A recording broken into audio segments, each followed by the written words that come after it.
Yeah. Tab for the bad little bitches in the city and it's all on me. Time no time when the love so blind that you're all I can see. Know the night won't be the same if you don't leave with me. Ass up, head down, every time you dress down, no I like it. I like it. I like it. I like it. I like it. I like it. I like it.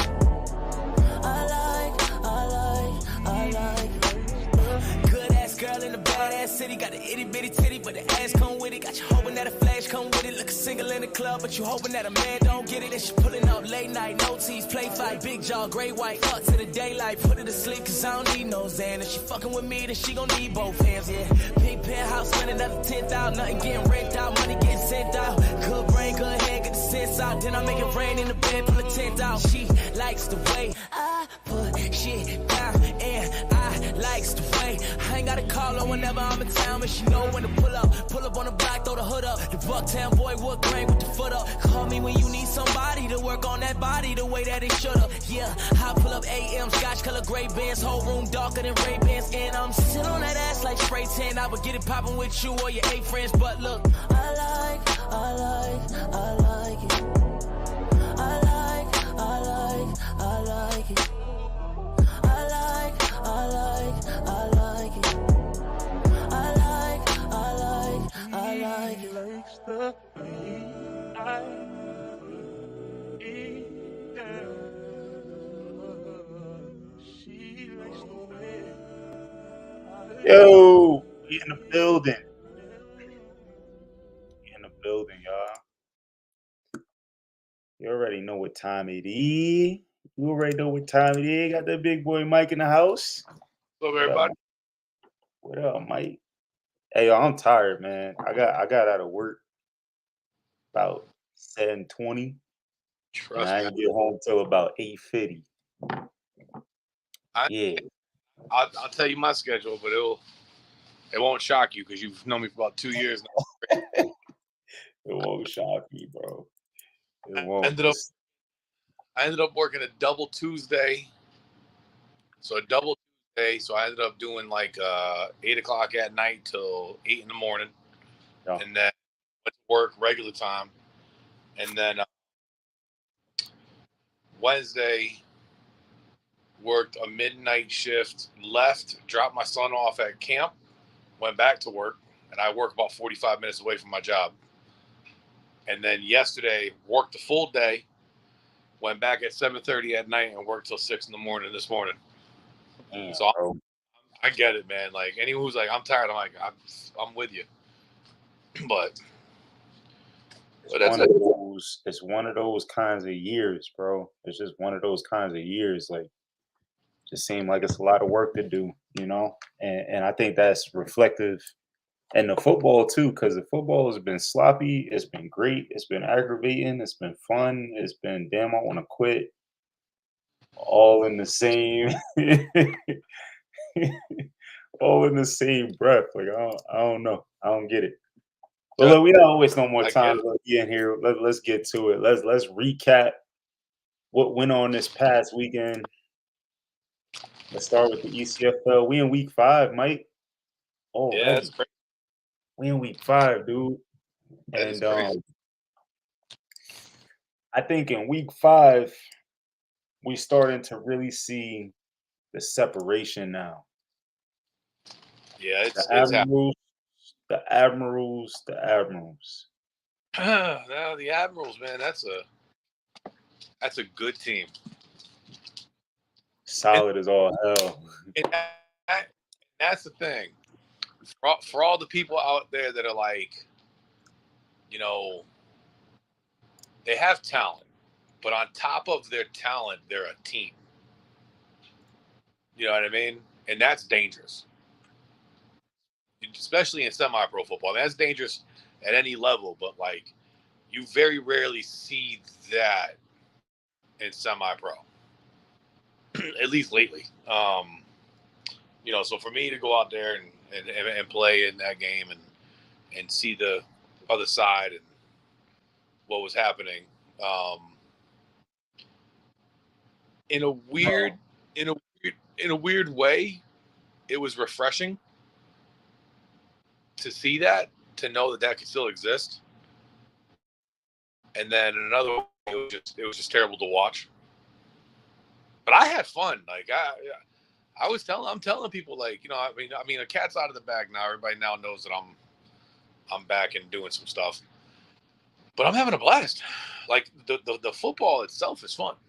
The scores aren't. That was a fun like, game. Like, playing against them was fun. Yeah. I haven't had more fun this season yet. Like, it was a challenge. Them dudes was playing real football, and they wasn't standing in gaps and like cheesing and like pressing. They was playing real football. They was reading. They was switching up their defensive play calls. They was trying to catch on our offensive play calls. They didn't jump on two ever, not once. Like a football team that don't jump on two ever, they didn't jump not once. Well, they jumped once, and once again. Well, that's the problem. Is I think we jumped off sides, but the referees have to.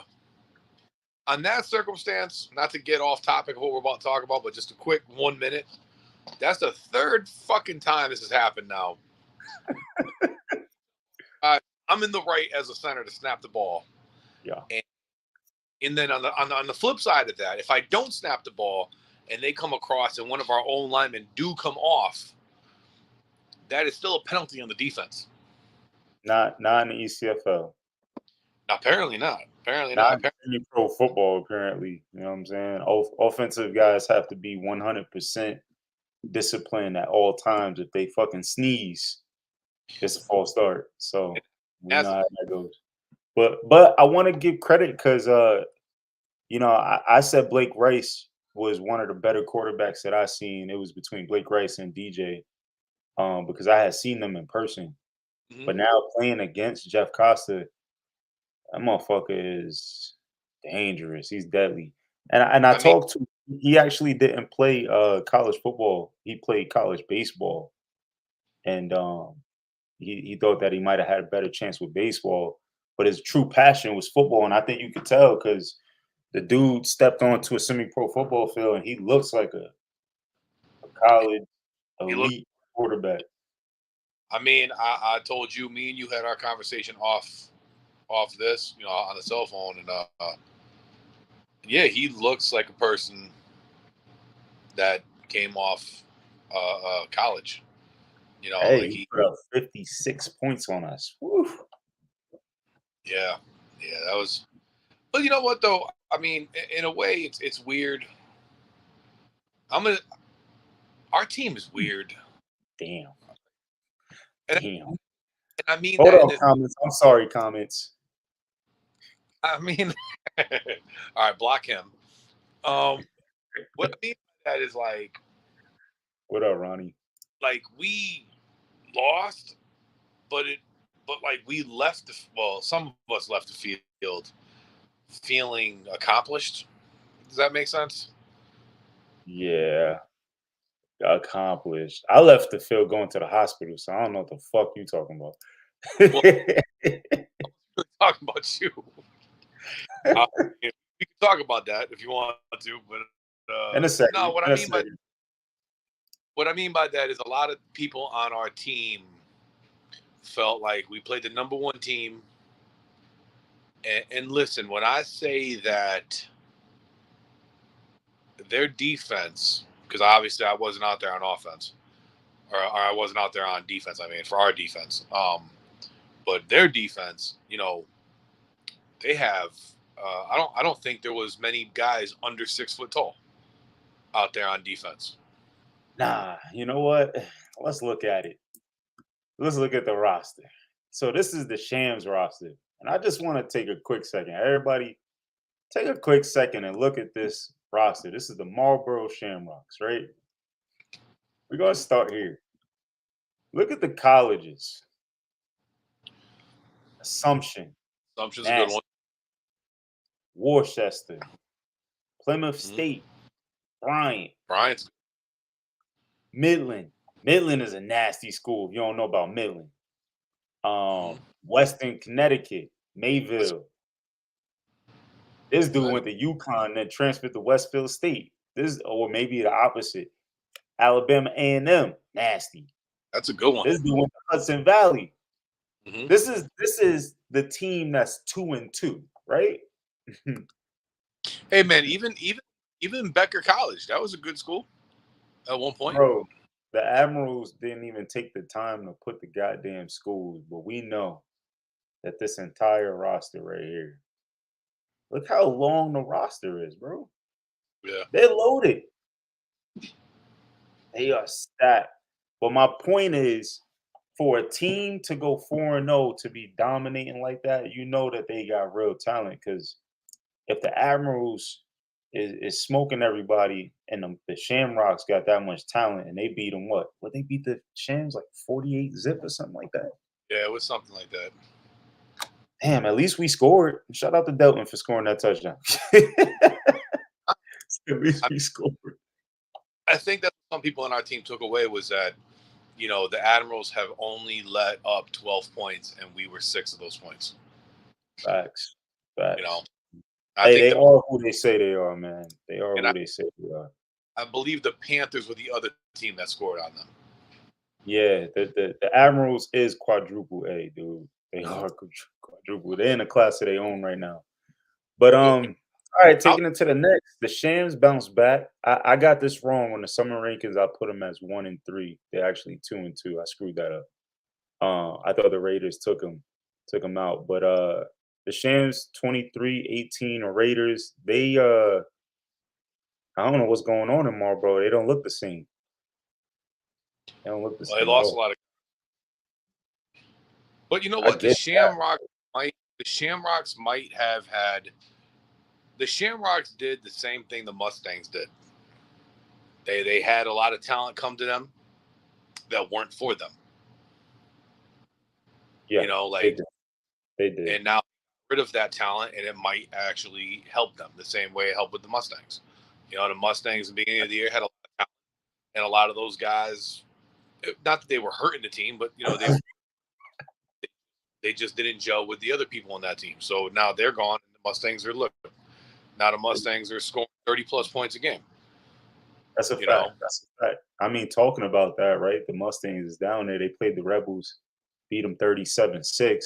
And that one was shocking for me because I thought the Rebels could potentially be the best team in Connecticut, but the Mustangs have turned it around, man. The Mustangs really, they them guys, but we're going to get to that conversation a little later.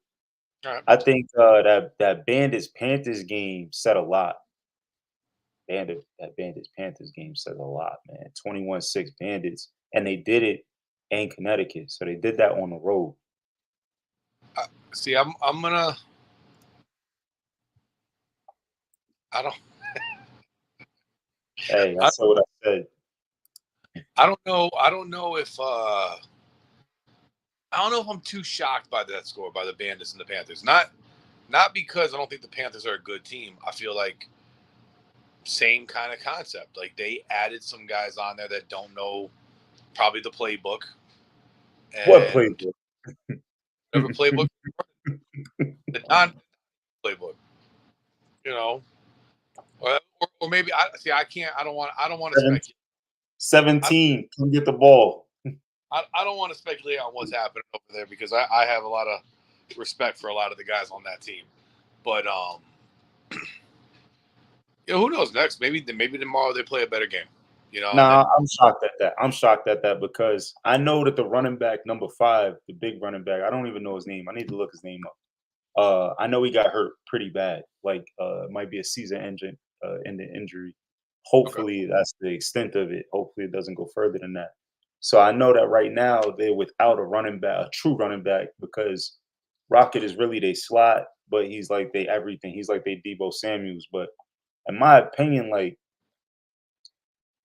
they got enough talent across the board where when you have a guy like Rocket, if you can utilize him effectively, you can put up points. Like you might not be able to win a shootout, but you can put up points. What shocks me is that defense is so damn good. That defense is so talented. Come to on. give up 21. I don't know if the defense gave up the 21 or it was, punt return here or there, but I just expected that game to be a lot lower So you and scoring. me can't tell. What? What's going on? What's wrong, Mike? Mike, can you hear me? We lost Mike.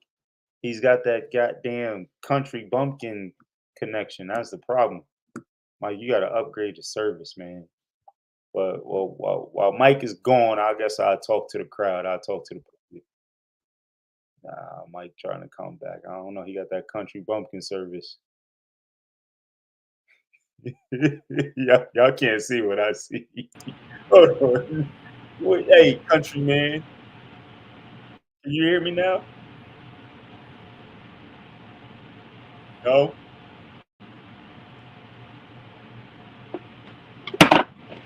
White service is bad. Hold on. I'm going to send him a message. But look, I was more surprised that the Rebels, service was like, not service. They're not the Rebels. Oh my God, I'm sorry, guys. I was more surprised that the Panthers defense didn't stifle that offense even more than they did because, in my opinion, Panthers have probably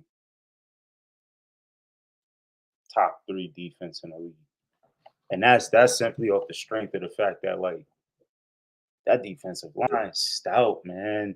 That defensive line is stout. It's hard to deal with on all sides of the picture. Mike, can you hear now? Says I'm in the show. I don't know what's going on. Mike about to turn into a caller. About to turn Mike into a caller. Yo, what's going on, man? Yo, we can't hear you, man. Well, we can hear you, but you can't hear us. Can you hear me now? I can hear you on my phone. Can you hear us? I can hear you. Well, I'm on the phone with you now, so I can hear you. But I said Mike gonna turn into a caller. At least we can see you. okay.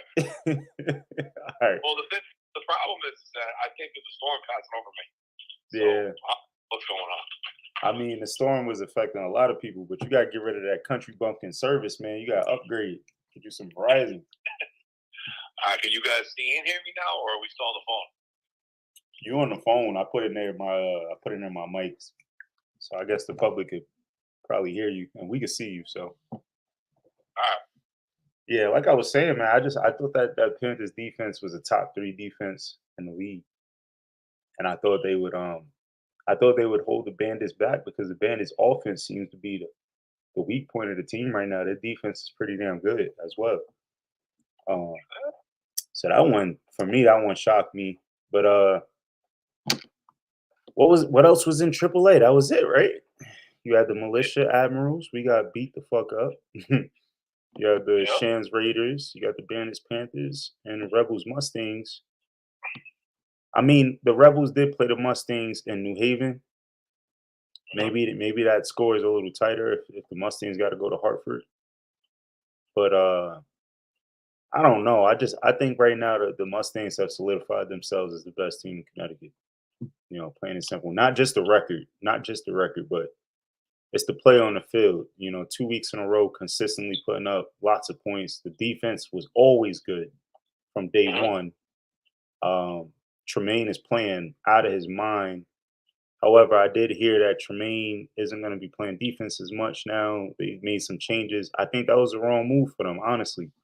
I think stick to what was working. You know what I'm saying? Stick to what was working. Don't change things just to change things just because you believe in something. Like if it's working, it's working. Let it work. But they winning, so can't really say much. Well, let's go to 2A then. Valley Generals getting smoked by the Mill City Eagles is crazy. Yeah, but you thought the Mill City Eagles were going to do good. I thought they was going to beat them, but 31-zip? Come on. Yeah. 31-zip is crazy. Remember, I was giving a lot of praise to the Valley Generals quarterback. Yep. to go out and put up no points. Do you think that's because they had to travel? I mean, Derby's kind of south, so that is a trip. You know, But you know how us Connecticut guys love to travel.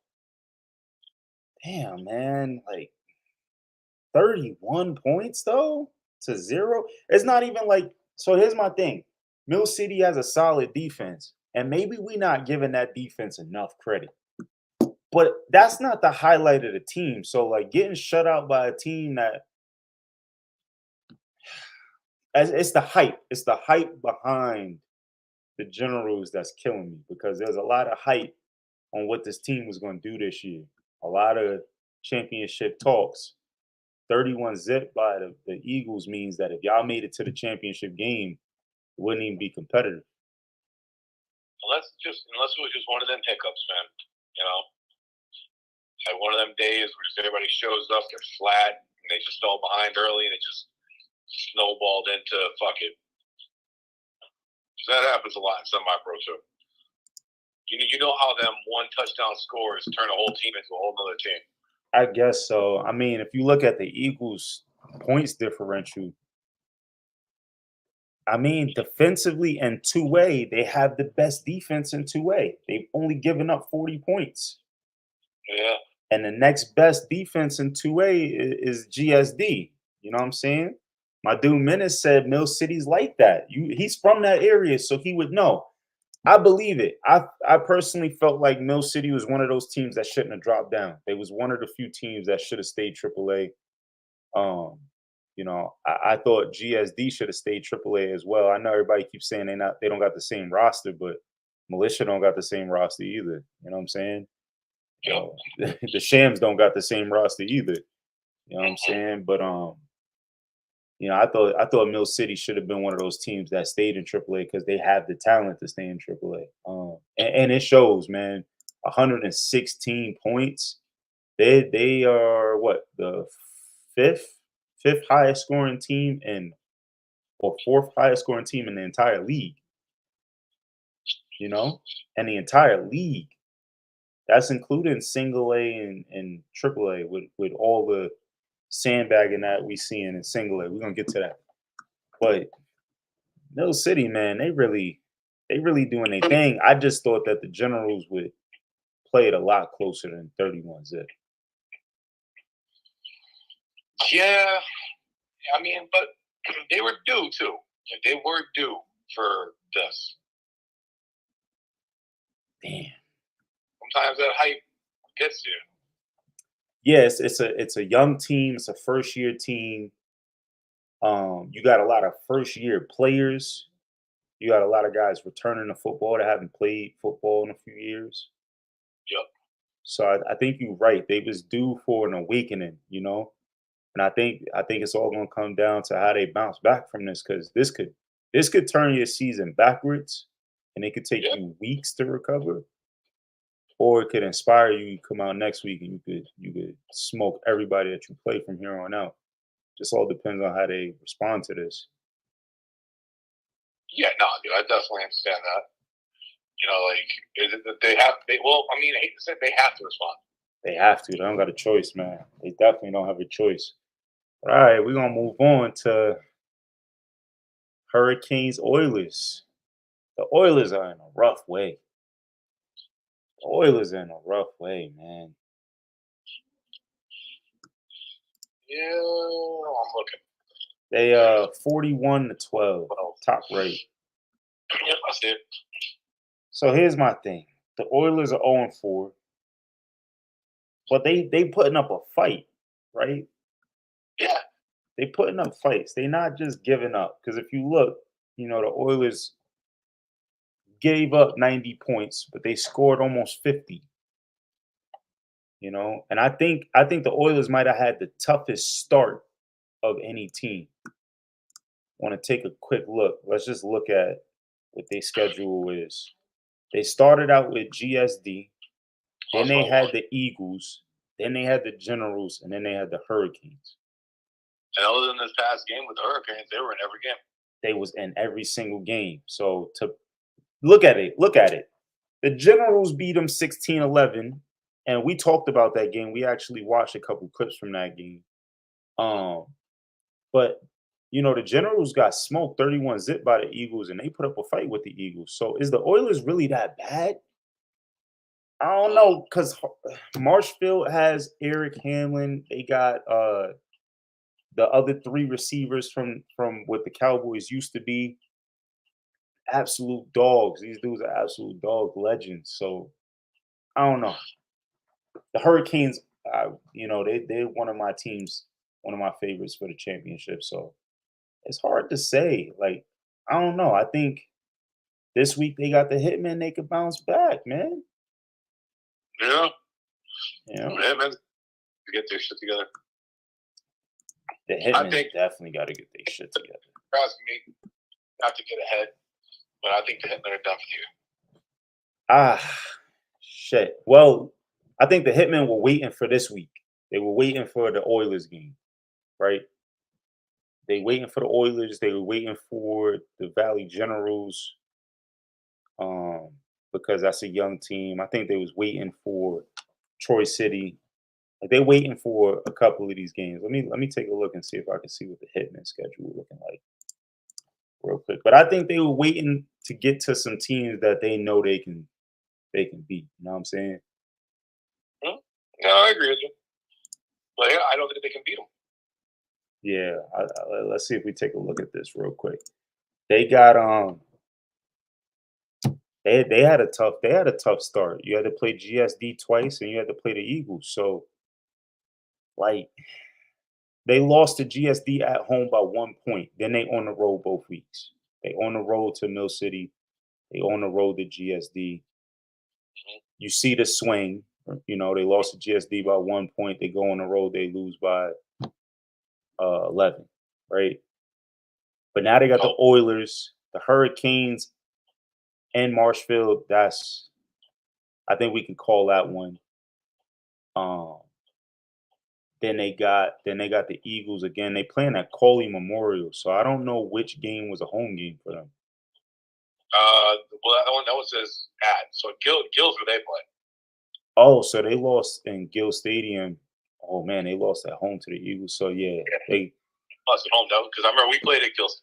They got to get this win against the Oilers, because after that, it's pretty much another two defeats, man. And then they got Troy City, and then they got a tough one with the Generals, because honestly, I think the Generals got them. So we looking at a potential 2-win season, and that's if everything goes right. That's if the Oilers don't get it together first.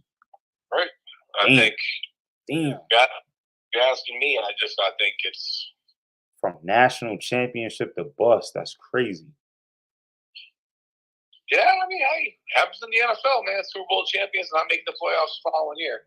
This is worse than not making the playoffs. This is. Yeah, you went from first to worst. Literally. Oof. Yeah. Maybe 2A was too much of a jump. Well, like you said last week, though, they lost a shit ton of guys. They did. And that plays a part. And I know that when I was an owner, in the owners' meeting, that was kind of a talk, because they wanted to do that 2-year contract thing. And it was shot down. But this particular reasoning is why some of the owners wanted a 2-year contract, barring like retirement. Hey, listen, I'm done playing. Okay, but you can't go play somewhere else because you're retired. So, like, if I said I'm done, I can't go play somewhere else. We're gonna come back to that. We're gonna circle back to that. That's a topic that's coming up. Let's get through this real quick though, because we got a couple more. All right, GSD beat Troy City 22-8. I think GSD probably just took their foot off the gas, because Troy City's bad. Yeah. And I think that wraps up 2A. So then, does. The Hurricanes have proven that they are as dangerous as they say they are. My only thing is, did you know that the Hurricanes lost the game? Because I didn't know that. No, we lose it. That's what I'm about to find out right now, because I was so shocked. Was it a preseason? They lost to Mill City. They lost to the Eagles in Coley Memorial. So they was at Mill City, 45-28. Okay. So Mill City's like that. Mill City is like that. That is a complete football team.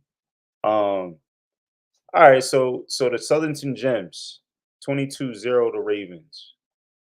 Yep. That worries me. The 22 part or the 0 part? The 22 part. See, I know the defense is good, but the 22 part worries me. I think. Well, they didn't have Harris because Harris doesn't like to travel. Love you to death, Dave, but you suck on the road. I don't think he was there. I also don't know if he's hurt or not. I don't think he is. I think he's playing this week. So they had to go to Rhode Island. I'm going to go on a hunch. I'm going to go on a hunch. I don't know anything because I didn't talk to any of the guys, but I'm assuming they didn't probably have full power. Well, they played their last 2 games at home. Their first 2 games, and they beat the Thundercats 14-0, and they beat the Raptors 26-10. Listen, 26 is not a terrible score. Neither is 22. It's just not as powerful as you want them to be. Yeah. I would say 3 touchdowns to me in semi-pro football, especially to a team that, middle, because the Rowdy Ravens are what, middle? They're 2-1? The Ravens, they're middle of the pack. They one of the top 5. All right. So, that's good to be a top 5 team, 22-0. But you can't do that with, if you're going to be the champion, you can't do that against the Flyers. You know what I mean? Look at it. So the Flyers flipped the score on the Thundercats. They both played the Thundercats. The Gems beat them 14-0 at home, and the Flyers beat the Thundercats on the road 41-0. They 35-0'd the Black Panthers, which is arguably a better team than the Ravens. It's arguable. Yo, wait a minute. The Lightning is the first team to score on the Flyers? Lightning is the first team to score. That had to be last second. Nah, man, they got a little running back that he's working hard. He's breaking tackles, spinning off, making juke moves. He's Jay Brown, the dude that I went head to head with last year. I'm talking about, the outside linebacker. Remember I told you, I was like, man, that dude could ball. The running back made him do a split. Had him looking foolish. Yeah. He posted the clip. He gave him respect. So apparently the Lightning found something. They got a little lightning in the bottle, but they don't got enough of a team to, I guess, put a win together. Even in single A. Offensively, the Flyers. The Flyers offensively are put up 35 plus a game.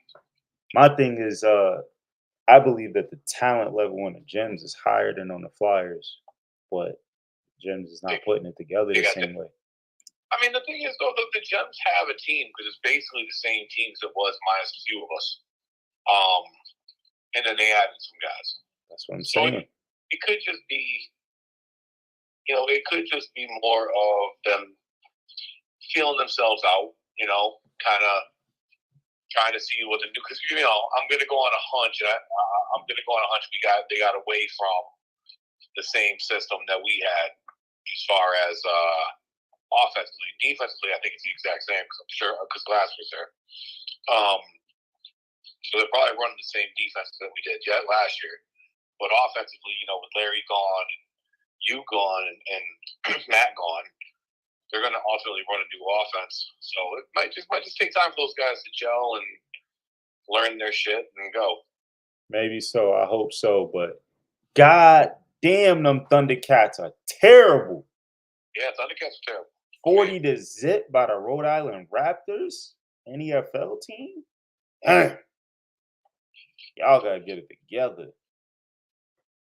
Yikes. Well, they lost a lot of guys too, right? Yeah, they lost pretty much everybody that made that team what it was, unfortunately.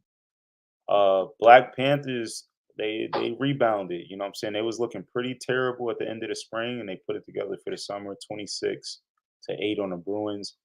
A lot of the Bruins guys in the camp will tell you that that defense is underrated. But in my opinion, no matter how terrible your offense is, if you have a really solid defense, you're not giving up 20 points in the game. You know what I'm saying? You might give up 12, but you're not giving up 20 plus. So I think there's some question marks still on that defense, but that offense is just horrendous. And I think we're gonna see a lot more losses for the Bruins. I don't think they're gonna recover this year. They got to go back to the drawing board for next year. All right, first time ever, NEFL. Yeah. Aha, Mike, you're gonna start learning the teams now since we gonna start talking about different leagues. We expanded our boundaries. Okay. Glen Falls, the Green Jackets. My boy Todd, man. My boy Todd. That's his team. Taking on Western Mass Bears. Blitzen Bears. I know the Western Mass Bears. I remember them. I went and played them in the Harvest Bowl championship with the Mountaineers. We played them at their place. I don't think I've ever driven that far to get they fell off though. to get nowhere. They fell way off. A lot of their guys are playing in the ECFL, and some of the other guys I think are in the GDFL with a couple of different teams. Like they just kind of split up. Which sucks because you're talking about a national championship level team falling off to this point. You know what I'm saying? But Green Jackets, they in rhythm. 33-0. The Green Jackets has always had really good talent. I know they got some good running backs. They got some solid wide receivers. I think the question was always quarterback play, but it looks like they got it together, man. Looks like they got it together. Now the Middleborough Cobras. I heard Middleborough, Mass is a really racist place. I was told never stop if I'm in Middleborough. For the Cobras. Yeah. Well, they winning. I was told don't stop. I actually watched some of the live streams. So that is a lot of Massachusetts. That's sad. That's sad. It's 2023. Massachusetts, where people of color cannot be. It's 2023. Get it together. I agree with you. I mean, shit. I'm not against everybody getting along, but I mean, I know. I mean, you listen even to some of these athletes who come through playing in Boston and sometimes New England. They'll say like, man, there's a lot of racism still left up in Mass. That's sad. That's sad. And you would think the birthplace of the United States of America would probably get that shit first. Yeah, the place where they fought a fucking war with tea packets. You would think that they would love freedom and liberty, but I guess not. No, they're holding on to it. Guess not.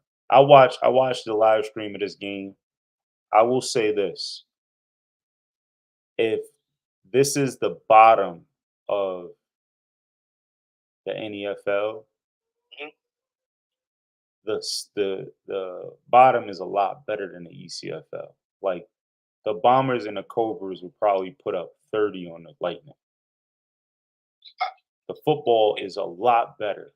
Is a lot better, and I was surprised at that. Oh, I skipped a step. I was watching the game, and I thought the Cobras' running game was excellent. They did really good blocking. They ran some really solid schemes. I think it was rudimentary. You know what I'm saying? Like I think it looked like a high school offense. You know, but it was working. And the Bombers, they got talent all over the place. It just seems like up front they're not technical enough, and they also not big enough up front to really just hang in there. They got talent, they just can't win at the line of scrimmage. So it was interesting to watch that game. I actually watched a good amount of it, and I was interested, and it was a fun game. They was going back and forth at first, I think it was 13-6 going into halftime, and then the Cobras kind of just took over. It's not terrible. Nah. The Worcester County Wildcats. I fucking hate Worcester. Fuck that place. Sorry. Some people say it's Worcester. Worcester. I don't give a fuck. And then you got the Mass Warriors in Wayland. I think this was an upset. I think people were thinking that the Warriors wasn't going to win this game from what I was seeing on Facebook. And the Wildcats dropped the ball, but 23-15. Listen, I'm not going to lie, except for the 33-0, and I think the Green Jackets are kind of just the clear favorites. They're the powerhouse. 26, 15, 23 is good football for a weekend of football. I mean, to be honest with you, I mean that's a competitive. I mean, unless that, you know,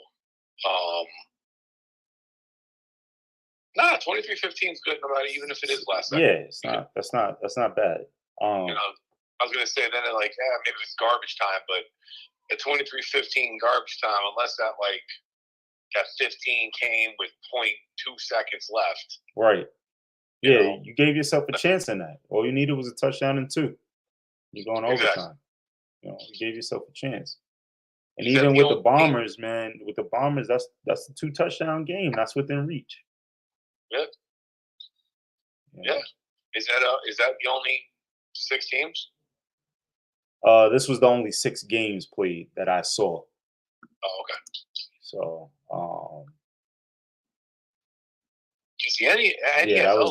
that was the only 6 games played this weekend. However, the NEFL is separated into 2 conferences. So you got the North Atlantic and you got the Maritime. The North Atlantic is a AA, and the Maritime is single. Both the AA and single A is up here. So apparently single A just had a week off. Okay. Because it seems like only the AA teams played this weekend. Yeah, only the AA teams played this weekend.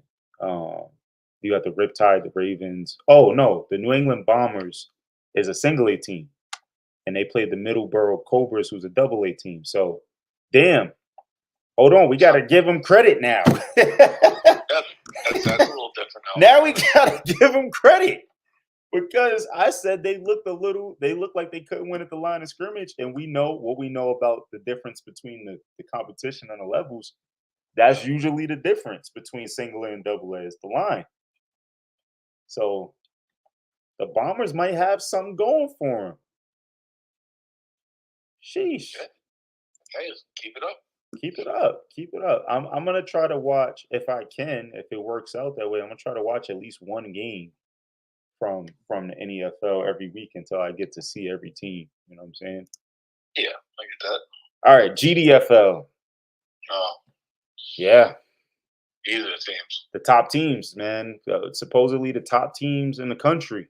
You know what I'm saying? Yeah. The best teams in America at our level play in the GDFL. Yeah, but some would say the worst team can beat the best team in certain conferences. Absolutely. Yeah. You can see that because the Charlotte Colonials are terrible. I don't know what's going on down in North Carolina, but they are in the melting pot for semi-pro football because there's 19 Division I, Division I AA, and Division II football programs in that area of Charlotte. You got like 5 or 6 Division I FBS schools in that area. You know what I'm saying? So it don't make any sense why that team isn't absolutely loaded and a powerhouse, but they're not. But the New York Falcons are not a very good football team in the GDFL. I think they're a very mediocre team, to put it the best. And they're the worst team in their division, but they absolutely smoked the Colonials. The Erie Express are a bottom team, but they're in every game. So this 12-9 against the Columbus Fire is not out of the norm. They're losing games by 3, by 2, by 1, and the Columbus Fire is a very good football team. You've been around for a minute too. The best game was the Predators and the Fighting Irish. The Upstate Predators are dangerous, and this was a flip because the Predators, I believe, was ranked higher than the Fighting Irish by 1 spot. And now that the Fighting Irish beat him, I think they just flipped the rankings on his head a little bit. So shout out to my boys, Mark Burgos, and Aaron. What's Aaron's last name? Shit. Sweet. Shout out to them boys because I know they on the Fighting Irish doing their thing. But look, that's it. We caught up. You know what I'm saying? So let's talk, man. Let's talk. Let's talk a little bit about the ECFL. We suck, but as a team, we suck. But I want to talk about like the guys, the dogs in the ECFL. Teams or players? Players, man. All right. Well, I appreciate you bringing that up. I'm definitely one of them. Facts. I'm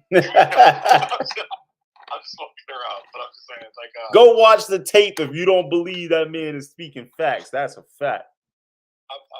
You know what? I gotta say, the Admirals, they have the quarterback, obviously. I'll say he's one. Jeff Costa. Mm-hmm. Dog. Absolute dog. I felt like that middle linebacker. Which one? The left. 11?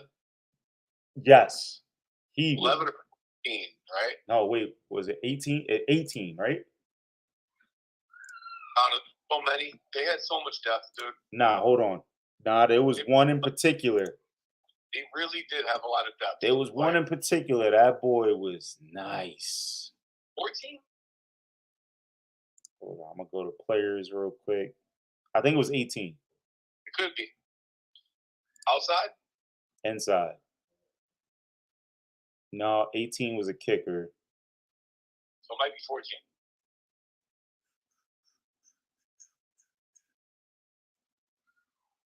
I'm going to find it. Nope, 14 was a D lineman. All right. Unless this thing is not up to date. Zero middle, wasn't he? Huh? Zero was the middle, or am I thinking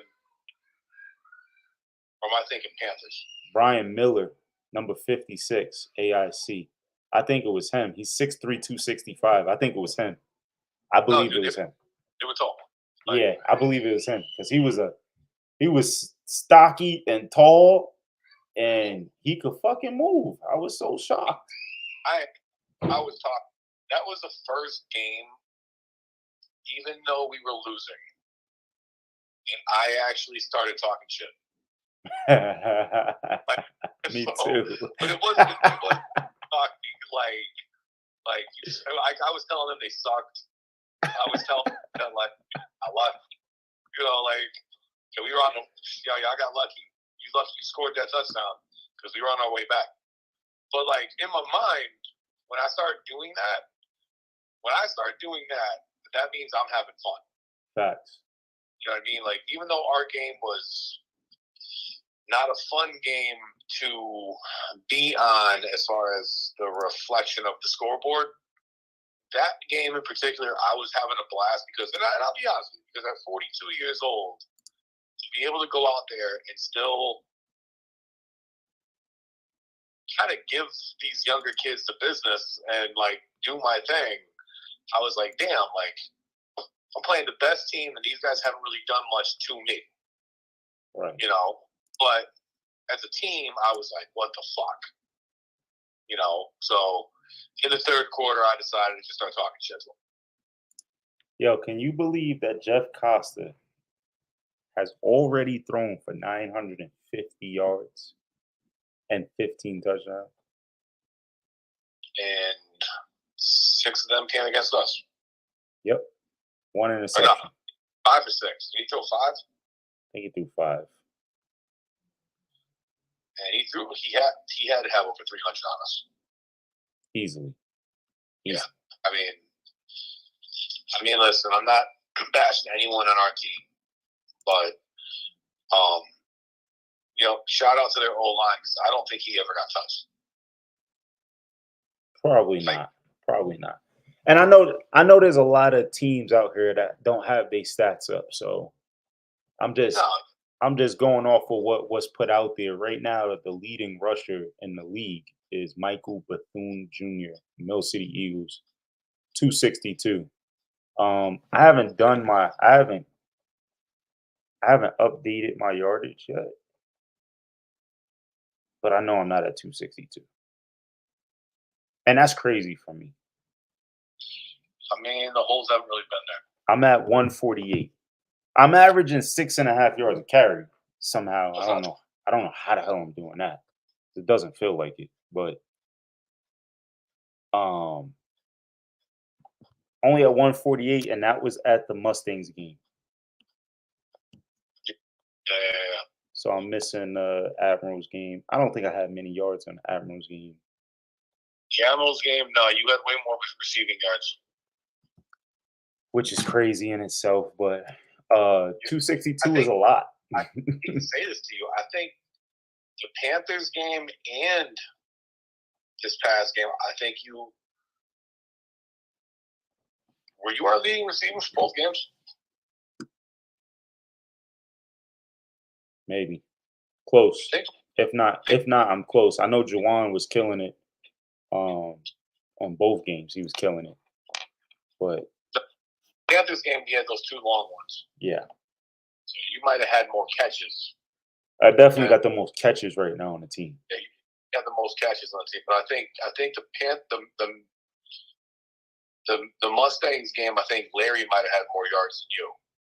He might have had more yards than you on this game too. He had a couple of those good middle of the field runs. Yeah. But this past game, the Admirals game, you definitely. I had a lot of 5-yard runs on the Admirals. I had a lot of like 4 and 5 yarders. It just didn't seem like it.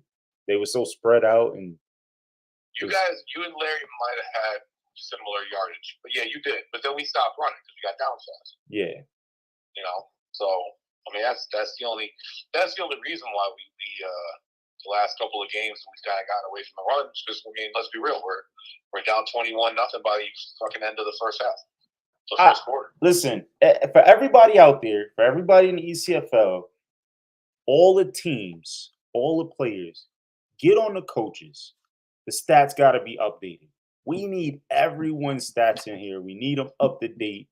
The number 3 over leading rusher overall is Markel Dobbs at 125.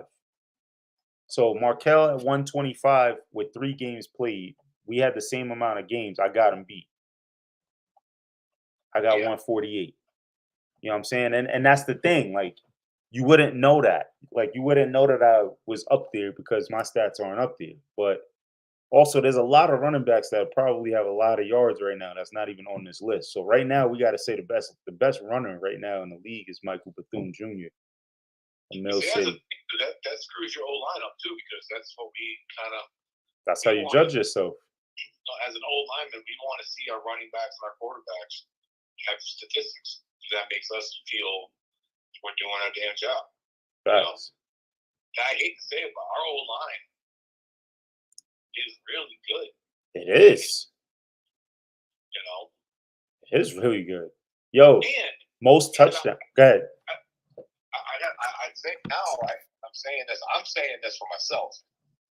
Now, especially after this Admiral game, I feel even more comfortable now with these guys. Yeah, I think we're gonna have a decent game tomorrow. I'm hurt. I'm not gonna lie to you. I'm still sore from that cheap shot, which we're gonna get to. But I still haven't seen it. But I'm ready to go off tomorrow. I'm not gonna lie, and I feel like Delton feels good too. We got him some carries. We got him in the game. We was talking about scheme, so it's gonna be a fun game. But yo, can you believe the leading touchdown rusher is a Flyer, the Windsor Flyers? Now here's the thing. They managed to put up all his touchdowns. Josh Worthington, number 7 from the Flyers. He has 6 touchdowns, but they didn't put any attempts. They didn't put no yards. They didn't even put games started. They just put his touchdowns. Only stat. So I don't know if I want to go with that. I will say that Michael Bethune Jr. has 5 touchdowns to go with his 262. So I'm still gonna give it to him. I'm gonna say he's the best running back right now in the league because he's the only one with stats that we could go off of, man. That's something that teams got to start doing. I mean, I agree. You know, last year I know the reason that a lot of guys don't want to do it though, I think, is because a lot of these semi-pro players, certain players can't mentally believe that that's what they got in a game. You know, like, bruh, you get like, yo, I had 7 tackles in this game, and then you know you watch the film and he had 1, and you're like, you definitely hit that guy after 3 other players hit that guy. Right. You can't count that as a tackle, or you can't even count that as a half tackle. I'm gonna add this to the stream so y'all can see what I'm seeing. I mean, I had to go back, right? Because I did the yardage for quarterbacks. But I mean, it's safe to say Jeff Costa is the best. But James DiBendito, I don't know how to say your name, James. but James has 10 touchdowns. Here's the funny thing, though. James only technically started 1 game. He has 10 touchdowns on 29 attempts, bro. Do you understand? He basically has a touchdown like every 3 times he throws the ball. Have we not put up stats for ourselves? We have not put up stats yet. Oh, so we ourselves have to get up stats. I'm gonna talk to our ownership, see who's gonna take charge of that, because we got the tape. Maybe we all got to record it and give it to the coaches, and I don't know. I think that's a terrible way to do it. I think, you know, somebody impartial should do it. I mean, like, even for myself, it's hard sometimes. I'm looking at it and I'm like, damn, I don't want to give myself that negative. Like, that wasn't my fault. I get it, man. Trust me. But it is what it is. But I will say this. I mean, if you look at it, that at least in the quarterback conversation is perfect, right? Best AAA quarterback is Jeff Costa, which makes him the best overall. The best 2-way quarterback is Calvin Boudreaux. Boudreaux, is that how you say that? Yeah, Boudreaux. He's the best in 2-way, makes him the second best, and then James is the best single-A quarterback. But look at Ben Ambro up there with 5 touchdowns. Ben Ambro. Yo, Tez TV loves saying Ben's name. He's like, Ben Ambro. Loves that dude's name. Marquise is up there. Marquise beat Great from the Western Mass Raiders. And the crazy thing is, Keese is playing with a broken foot, bro. Is it really? Yes. Playing on a broken foot. Ridiculous. So, shout out to everybody who got their stats in. Hold on. Let's go down. What's the more important stat for a receiver? Is it receptions or is it touchdowns? Touchdowns. I'm going to say receptions. See, for me, if I'm a receiver, sure hands. For me, with receiver, if I ever was a receiver, it would be a mix between receptions and yards after catch. Ooh, nobody does the yak. Nobody does the yak. It's like, for me, it's like yards after catch, because, like, you could catch a 50-yard ball and just be done right there. But if I catch, a 5-yard slant, but I take it 40 yards, you know what I mean? Like, I want that.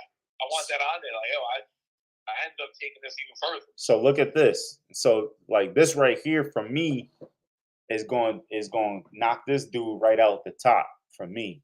How you got 23 catches, but you only had the ball thrown to you 10 times?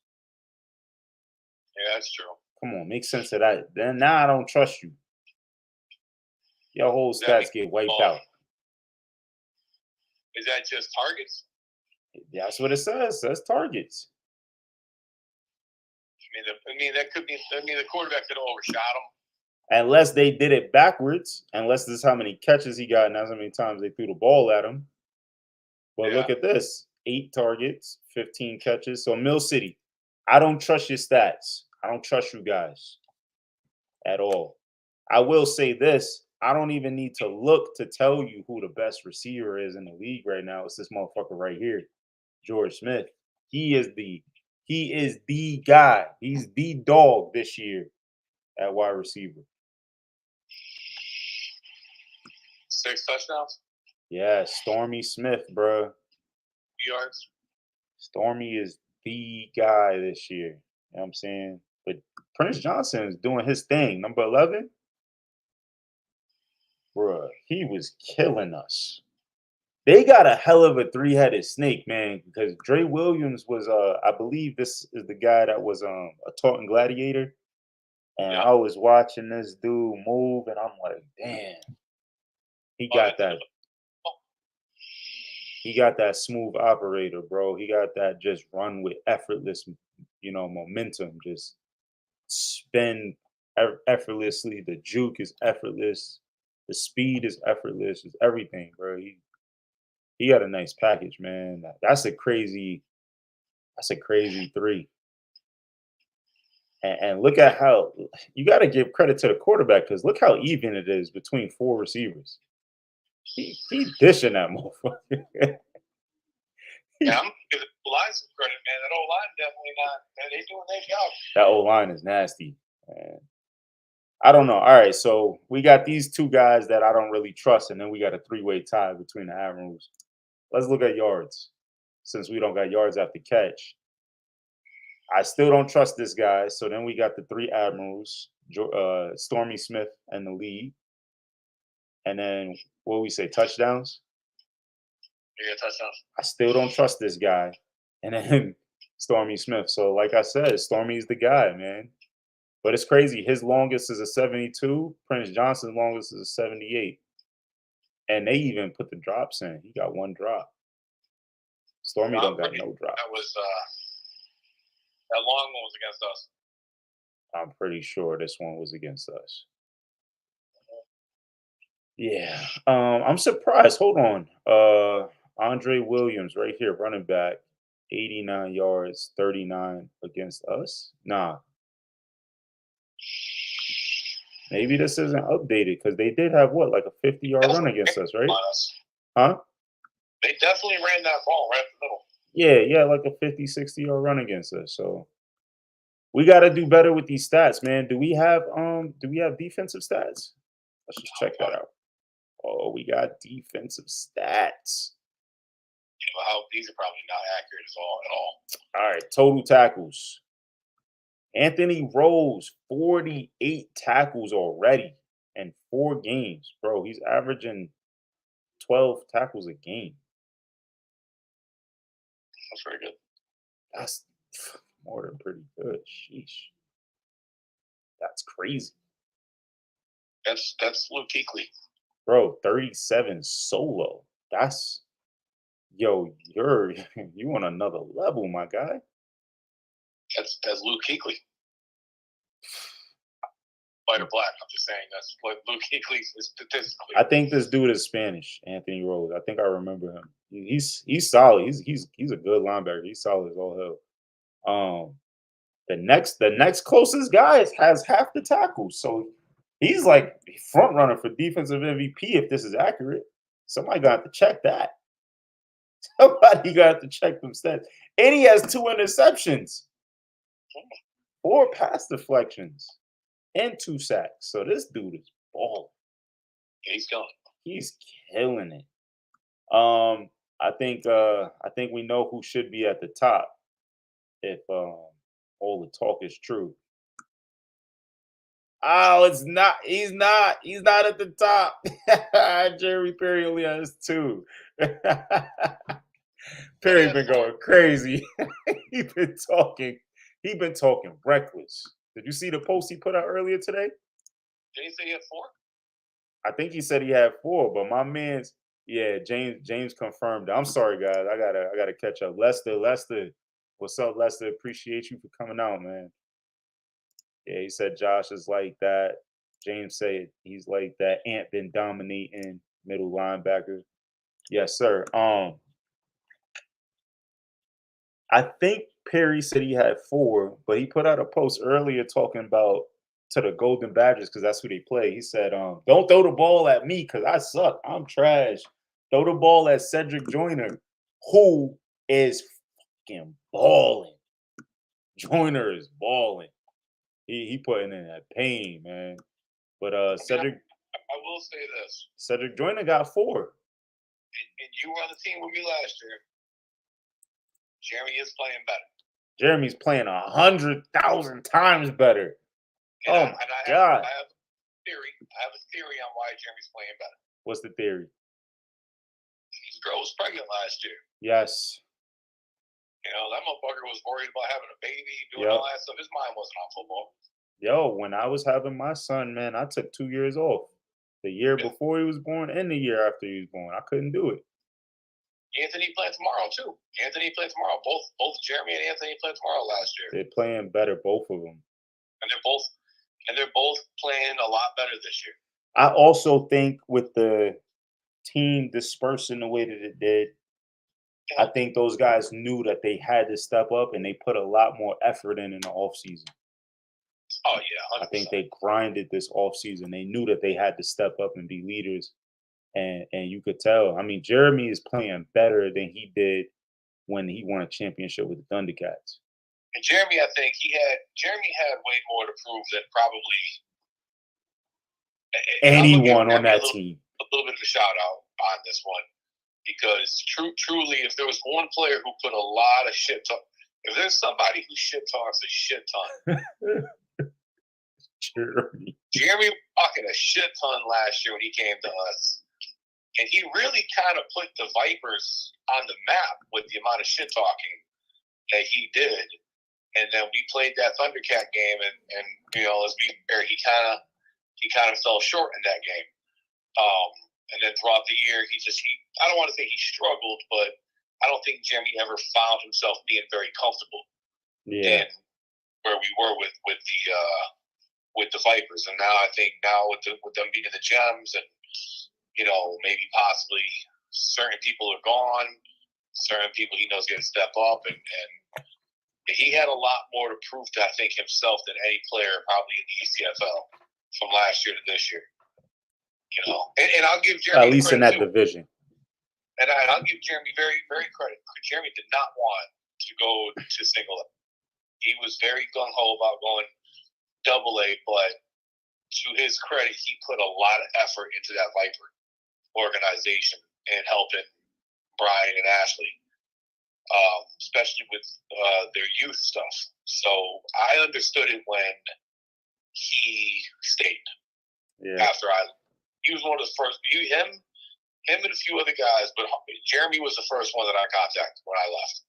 Saying, man, I'm out of here. Like, I'm done. I'm doing this. Like, I'm stepping down as an owner. And he was like, yo, come on, you know, he's not leaving the team. You know, we all know the whole story. But I give Jeremy a lot of credit. He's balling out. Yeah, he turns it around, man. Gotta give him credit. He turns it around. And I hope he does good. But the problem is, guys like Jeremy, you guys shit talk. Problem, you got to play up because you're the first one people don't look at. I think for the majority of the season, he'll be able to keep up that shit talk. It's a matter of whether he could do it against the Flyers, and if he could do it in the big moments in the playoffs when things tighten up. I found it interesting to I picked out the North Division because I wanted to see, you know, it's different picking off them single A quarterbacks, and it's different even in double A, but trying to get an interception in triple A is not easy. You know what I'm saying? So the Bandits, Jaquan Harris, got 4 on the highest level, and they done played the Admirals. They done played the Shams. So he's doing it against the top talent. And then the 2 guys from the Admirals, Randy Butler and Chris Gomez. Chris Gomez picked off Larry twice. Yeah. So I think those 2 came from this last game. And then you got Rayvon Talley from Western Mass. Isn't there a dude on the Mustangs that has like 7? Well, we going to the South now. Not 7, but whoa. Can we get?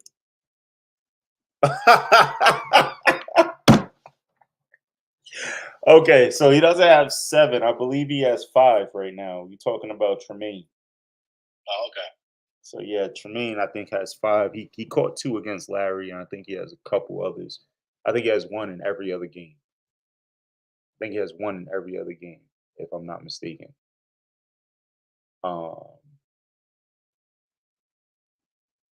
No, because he didn't catch one against us the first game. So that means he has multiple picks in multiple games. Yeah, Trayvon is Trey is doing his thing. He's number 5 on the Mustangs. He was on the Falcons as well. He's the one that has 5 picks. He had 4 picks last week, right? Yeah. Okay. Not Trayvon, sorry, Tremaine. Sorry. That's the 4 picks in a game at any level is fucking impressive. Is very impressive. So what we're looking at is a blank black screen because no team in Connecticut has updated any stats. So there's no stats for any team in the Southern Division. That's sad. Talk about Connecticut looking bad. Motherfuckers. That started last week, and how this is rolling into this one. All right. So let's go to the next fucking topic then, because that made me upset. Rosters, staff. Let's talk about it. Okay. 2 in the team they got 4. You have rosters like the Shams and Admirals. It's unconfirmed, but I'm pretty positive that team is full of college talent. Admirals? Yes. Yeah, 100%. I mean, I went on a couple of dudes, not that I'm stalkish, but I was at work, I was bored. I get friend requests now a lot. So I ended up going down the rabbit hole of, that dude's on the Admirals. And, you go on, you scroll, and you see that this dude played arena football. They had like 3 or 4 dudes that played arena ball. So I'm going to go on a hunch. They have 3 or 4 guys that played arena ball.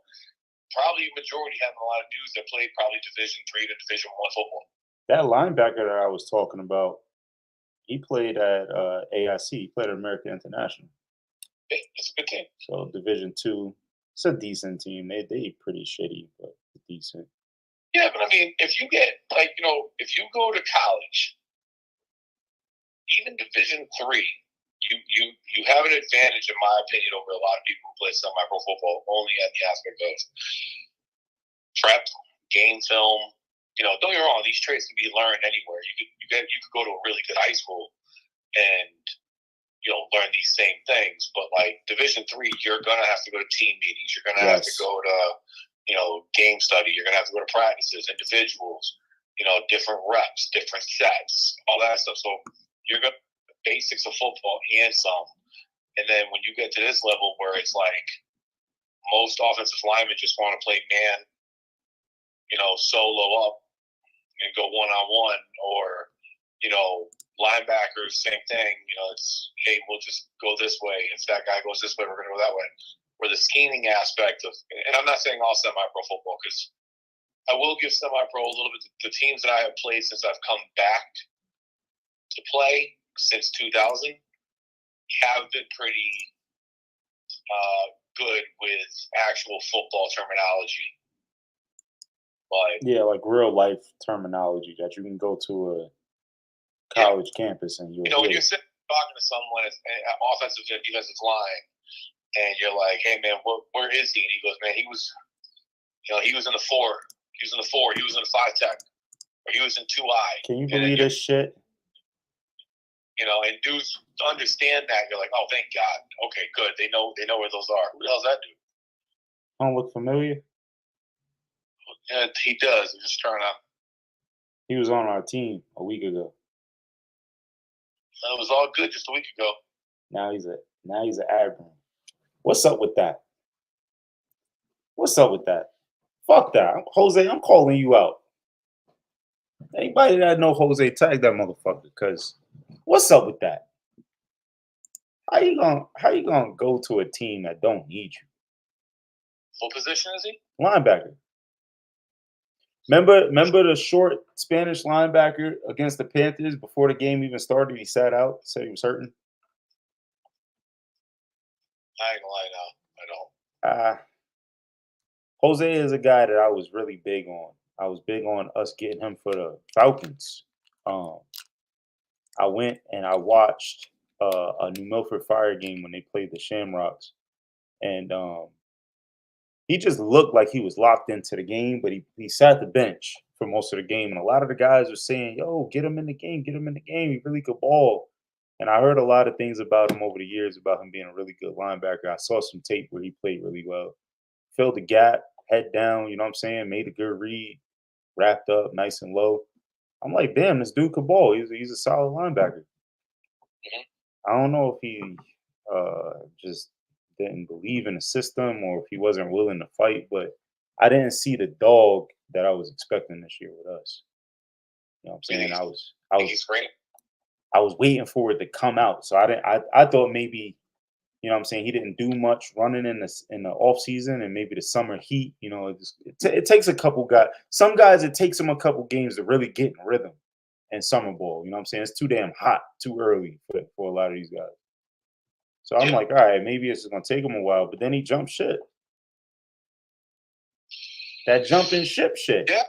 If you're going to jump ship, you jump ship and you go to a team that needs you. You go to a team that's missing a linebacker, a team that is not playing well. You know what I'm saying? And you go try to help that team out. You don't jump ship and go to the team that's beating everybody by 50. Unless he lives out there. He don't. He don't. That's what I'm saying. If I lived on the outskirts of Connecticut, Rhode Island, then I can understand it being like, hey guys, listen, I know I'm not going to play much over there, but I'm going to go over there because my gas is killing me. I can respect that. I still can't respect that because you got the Western Mass Raiders, you got the Boston Bandits, you got the Marlboro Shamrocks who's suffering right now. You got the team in Glastonbury that's not that far from Mass that I'm just saying is 1-3. If he lived down the street from Admirals, then I can understand that. I agree with what you're saying. Like if you live in Connecticut and you live in Manchester, so you still travel. Exactly what I'm trying to get at. You know. Hey, listen, I'm not saying the Admirals are going. I'm not going to just sit there. I'm not yet going to crown the Admirals. Like, not yet. They're beatable. Does it look like it? 100%. They're beatable. It's just you got to do everything perfect to beat them. But it's possible. It's football. Injuries happen too. Fuck injuries. If you've ever been the top team, a lot of guys haven't. But if you've ever been the top team, you know the first sign of adversity is your toughest moment. 100%. The minute that you get punched in the mouth is like, oh, what the fuck do we do now? Yo, why the play not working? It worked all year. Yo, just call it again.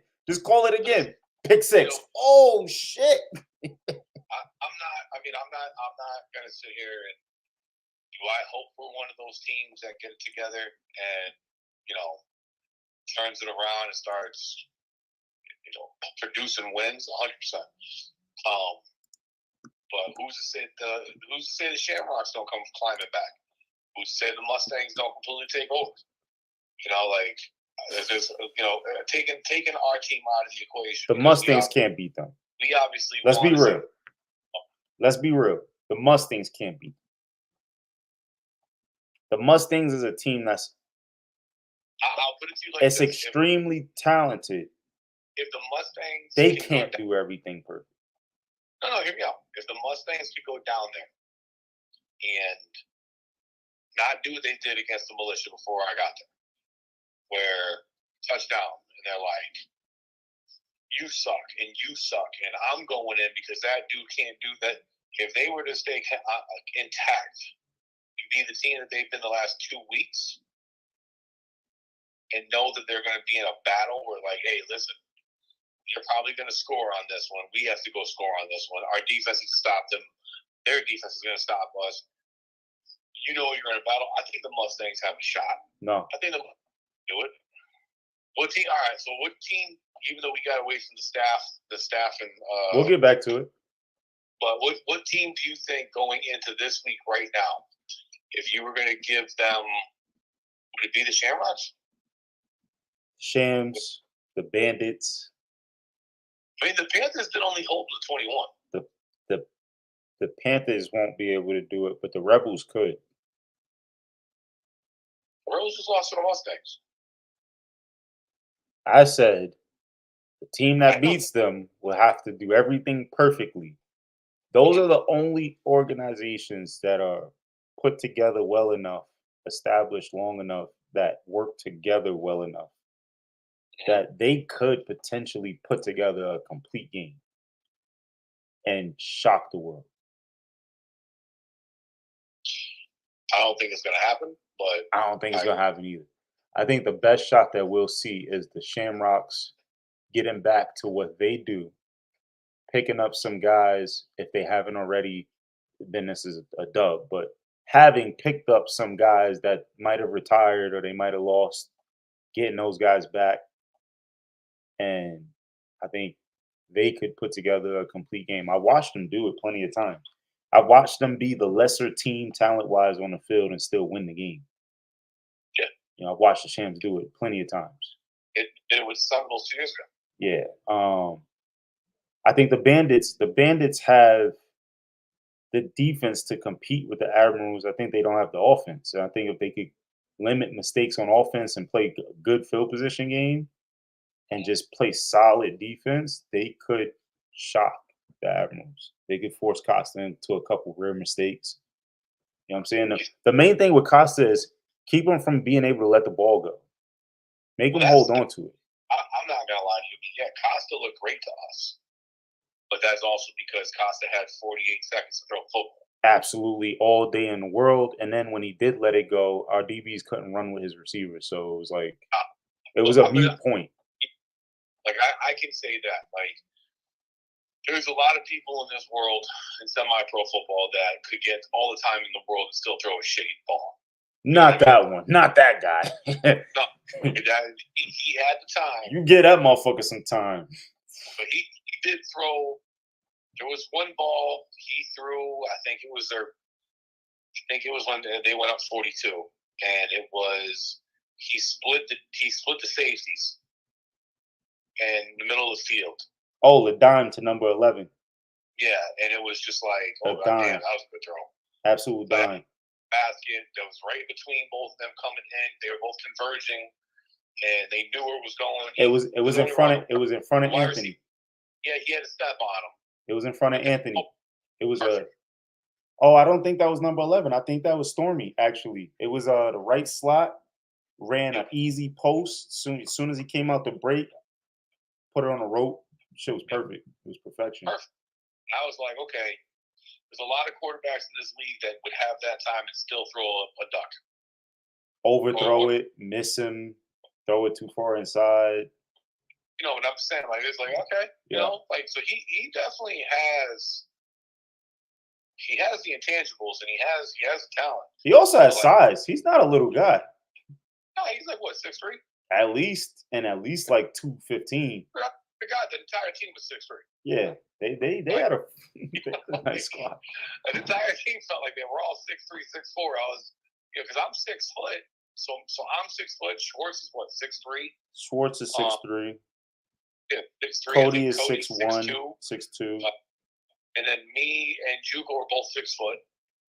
And then Angel is like 6'2". Well, before Angel got hurt, Angel's about 6'2", 6'3". And then, you know, obviously we had. And they made y'all look little. I ain't gonna lie. I ain't gonna lie. From running back, from the position I was in, looking at the defense, I was like, damn, we look little. There was one play. Right. It was my 4 on 4th, and you caught it. I believe you caught it, and you fell short. It was a 4th down, and I think we were like short by 2 yards. Yeah, I know what play you're talking about. I did one of the things where you catch the ball, and I still try to come down a block for you. So we were on the opposite side of the field, and we had to walk back to our sideline. We're walking back, man, and their safeties and their corners are coming by me, and I'm like, these motherfuckers are 6'2", 6'3", taller than me. Shit. Yeah. And I'm like, and that was the first time I think in semi-pro minus like one dude on another team where I didn't walk by a corner that wasn't 5'8", 5'9", 5'10", and I'm like, I'm walking like, God damn, these motherfuckers are tall as shit. Nah, that team has size, man. That team has size. They weren't just tall; they were all in shape. I said that was the first game that that's not the first game. The Mustangs too, but they know what to do. That was the first team that didn't really know me, that I couldn't just hit a guy and just lean forward. Yeah. Like the Mustangs wrap my legs up first. They know to wrap my legs up and then drive me. Them dudes was just hitting me straight up top, and I just wasn't going nowhere. Yeah, no, they definitely were hitting you. I was like, damn. I didn't even get an extra yard on that. That's crazy. But look, I think when you talk about like complete rosters, even though the Shams are not winning, they have a complete roster. Admiral's got a complete roster. Believe it or not, the Bandits have a ton of Division II football players, Division I AA guys on that team. They even got some Division III guys on that team. I know a little bit about them guys. They got a full team. The Western Mass Raiders, I don't know. I don't know where those guys come from, but from what I'm hearing, that team is more so like flag guys. So I don't know what their history is beyond flag, but that's what I'm hearing. I'm hearing that's a team full of flag guys. Lots of athletes, but they little. In Connecticut, we both know. Like a lot of these guys didn't play college ball. A lot of these guys didn't play at the next level. I would say if I had to do like a percentage on Connecticut semi-pro football team, I'll say if you take one team per, take the 45%. Say it's even less, man. Say it's even less because, like, if you really think about it, AAA only. Oh, we're talking about AAA only. AAA only 45%. If you go double and single A, then you start getting crazy to like 70% of them dudes never played, maybe even more. Well, single A. In single A, I mean, the Gems alone have about 5 dudes that played college football. That's it. Yeah, on a full roster. Yeah. And then you go above that. I don't know how many are on the Flyers. The Flyers, I think, got a decent amount. And then you got. But when you get past that, I mean, it starts to drop off quick. How many guys on our team on militia? How many guys on militia do you think played college football? Troy, me, you, Baby, JUCO. Does Schwartz play college? I think so. I can't confirm that, but I think he played. Well, you can confirm tomorrow. Juice. Yeah. Kenley. We got a decent amount of guys. We just don't have a full team right now. We got a splintered team. It's not that we don't have the talent. We have the talent to compete. We just not a football team yet. We still like Al Williams went to college. Al, yeah. Like we're still 5 games in. This will be the 5th game, and we still haven't become a football team yet. And it's shocking because that first game, we were a football team. Yeah, that first game, you guys. I mean, I'm saying you guys, because that first game I wasn't on the team. Yeah, we were a football team. I think so. That's the second half of this, right? Having a complete football roster is one thing, but I saw a post out earlier today. It said, "Let's be real. A lot of the coaches in semi-pro ain't got no business being here." And I don't. 30, by the way. Maybe 30%. Yeah, that's what he's saying. He's saying it might be 30%.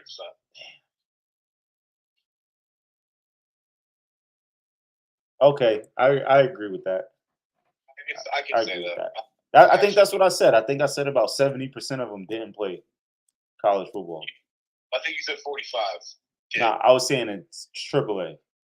Oh, okay. I think about 45% of the AAA so players. We could pick all of Connecticut teams, and I would all say of the Connecticut teams. I think about 25 to 35, 30%. Yeah, I can see that. I can see that. But back to the staff thing. What that guy a lot of these coaches, man, they don't have no business being coaches in semi-pro. Like some of these coaches need the structure and commitment of a school system where their players have to come to school every day. They gotta be there. You know what I'm saying? So because they have to be there, I can organize them. When you're dealing with grown men don't have to be there. Grown men don't have to show up. You know what I'm saying? How do you organize your team in such a way and create a culture where your guys know that they have to be there? Like the Giants had a culture where you had to be there. And even with that culture, they still could field a team of starters. You know what I'm saying? Not to cut you off, but today, if you go with a culture today of you have to be at practice, when you get to game day, you won't have 22 guys to start.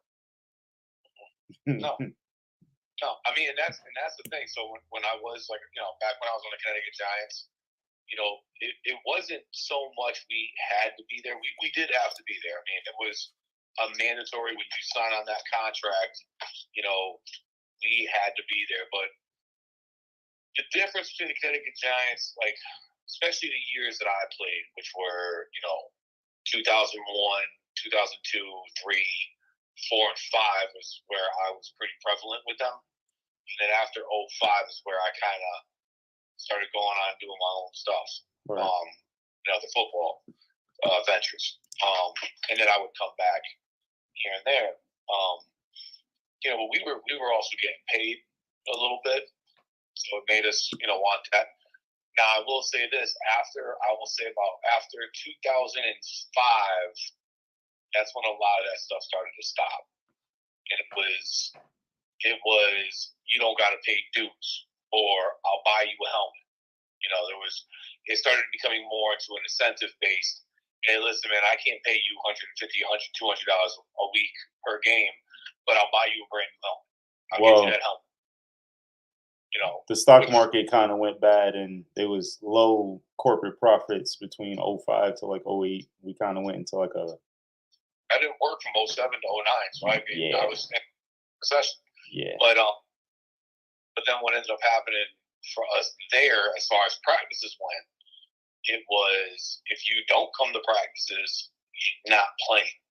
And right. It wasn't, oh, no, you're not playing. Like, you might get in the third quarter if you're a starter, but you're not getting in just because you show up. Like, you're going to go, you're going to sit on the bench, your backup's going to go in, and if your backup does good, you're rooting him on.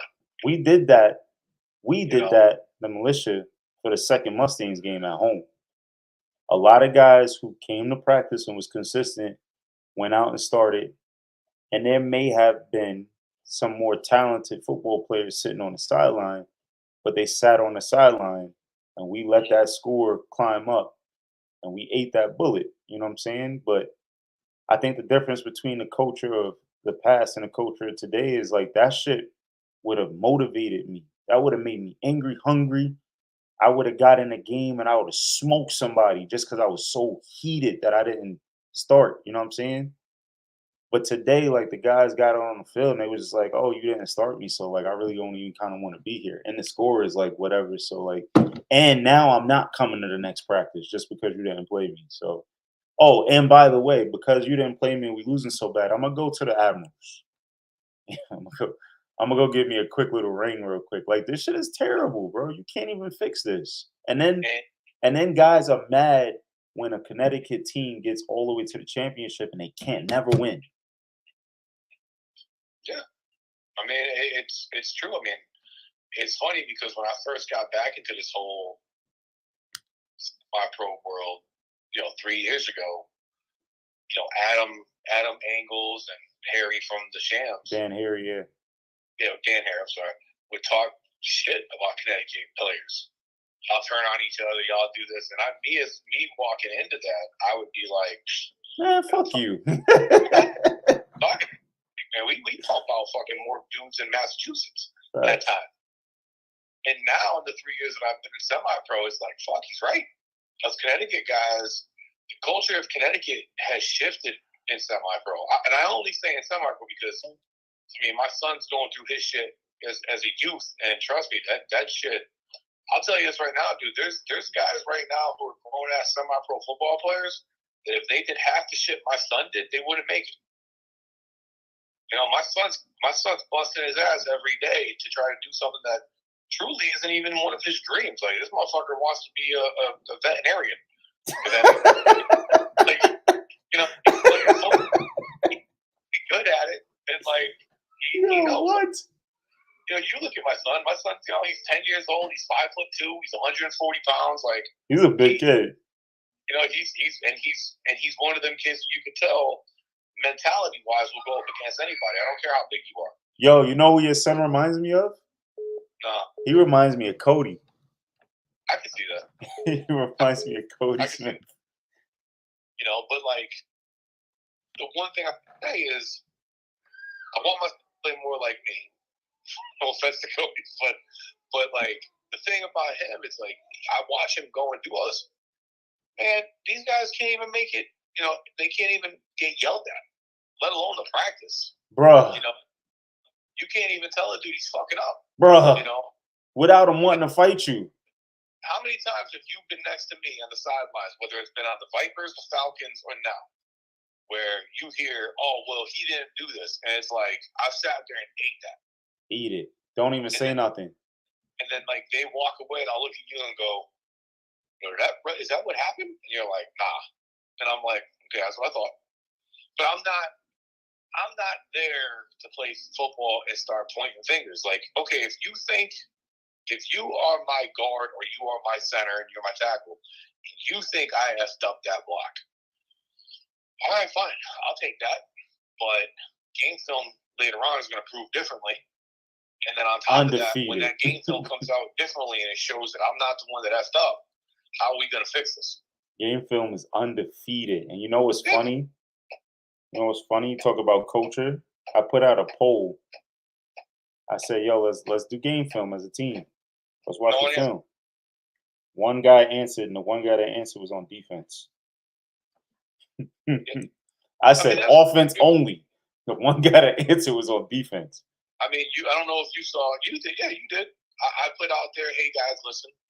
You know, I mean, you saw my thing. I basically said, hey, listen. You know, tomorrow I'm not going to make it. I knew ahead of time I wasn't going to be able to make it to practice, and I was very transparent on why I wasn't going to make it to practice. And I said, but you know, if you know me well enough, you know that Sundays or Saturdays I'm willing to die for you guys. Facts. You know, so like, and I know my shit. You know, and now especially now that we're 3 games in as a team with me, I'm starting to get my groove back into all right. I know what we're doing. And I'm starting to figure out what he does. Right. I already know everything. You know, so that's a plus for me.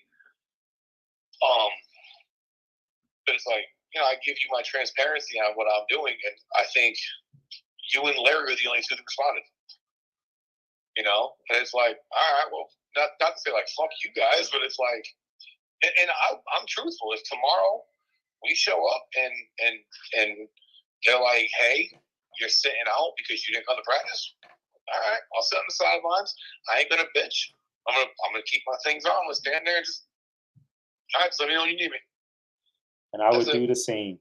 And I try to tell these guys, like, there's a lot of younger running backs, you know, the guys that just feel some type of way sometimes about getting reps or, you know, me starting and things like that. And I'm like, yo, what you don't understand is like, I earned my way.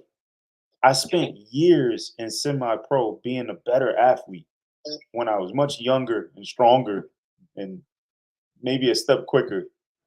But I sat on the bench and I waited my turn and I went to every practice and I drove 2 hours from fucking Mount Vernon to the middle of Queens so that I could practice with the Rebels. And I drove from Mount Vernon to the South Bronx when I was with the Bandits, and I drove up to Upper Westchester when I was with the Steelers. Like, I drove. I went to practice every day. I waited my turn.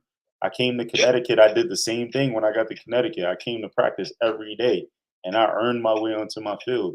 And I do the same thing at every team. No matter how good I get, no matter how many people know me, no matter how many podcasts I do, I go to every fucking practice that I can go to. And every time I go to practice, you see me working. There's not a single practice you ever go to, you don't see me drenched in sweat. No, I know. Just well. So, and the thing is, too, for me, like I try to say in that paragraph that I wrote was, like I truly am not a guy who wants to miss practice. But right now, with the way that things are going for me in my living situation, and not that it's terrible, it's just, I have to find a new place to live soon.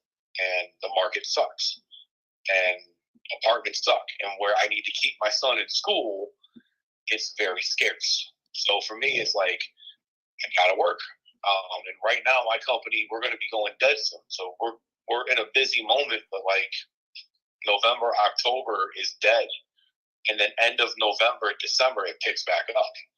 So these are the times where we get some overtime. I need it, because August, September, October is kind of like a dead time for my industry.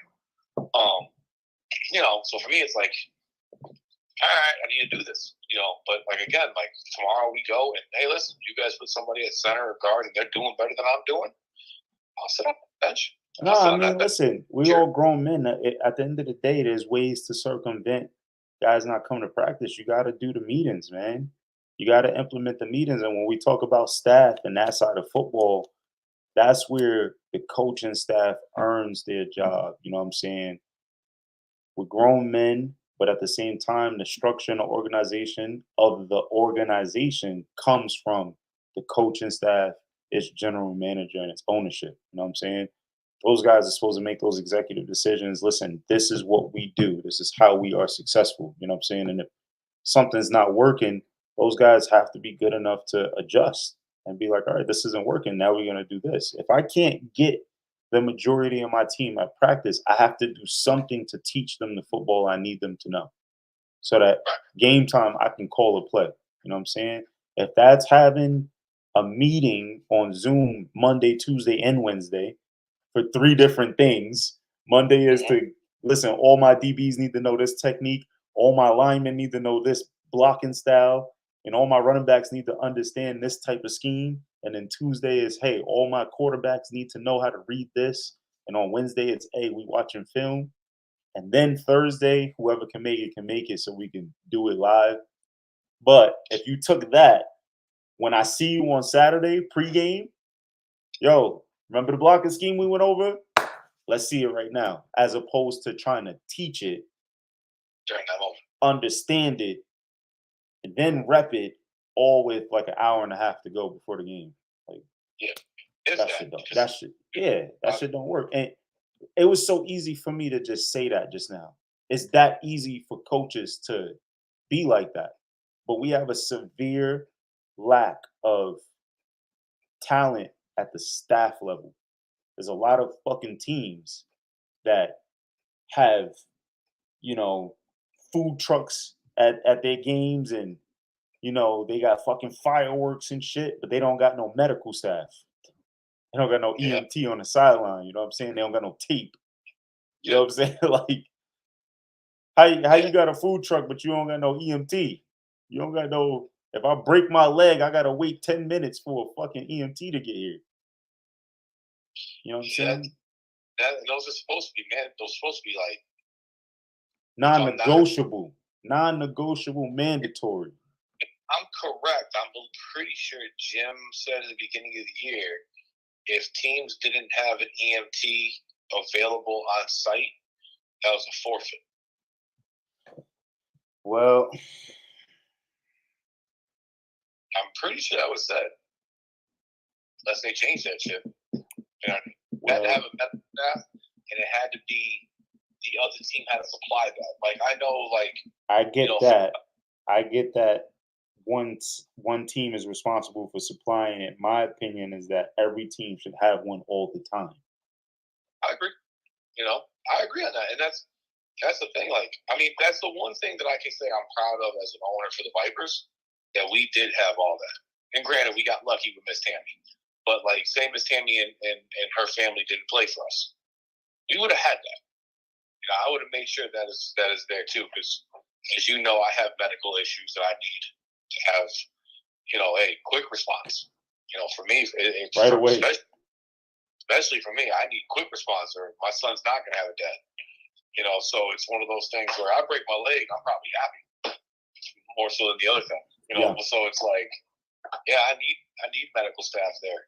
And that's hey, listen, like, I'm not about to get into political stuff, but 3 years ago we had that whole COVID thing. None of us know what that's going to do to us soon. No. You know what I mean? We don't know. We don't know the long-term effects of COVID on your body yet, or the shot. It's like, who's to say that Mar Hamlin shit that happened doesn't happen more often soon? I hope it doesn't. There's nobody to say yet. We don't know. So there's a lot of space. Like, that's one aspect of it, like the EMTs. But like, and let's be real. We're grown men. We're grown men, and there's no O-lineman coach at practices. There's no quarterbacks coach. No, there's no. I have not played on a single semi-pro team that has had a true quarterbacks coach that understood the mechanics of the body and the throwing motion, that understood that your elbow needed to be tucked tight before you let it go. You know what I'm saying? I understood your hips needed to be open but closed to a certain extent. You know what I'm saying? I understood that you needed to be in a certain stance, like firm, weight on a certain foot. Like, I have not seen that yet.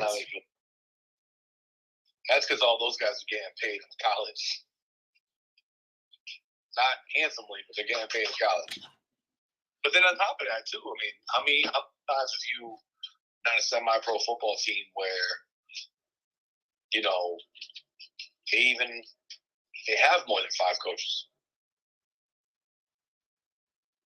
I mean, I can tell you this. When I was with the Giants, kid you not, we had every position.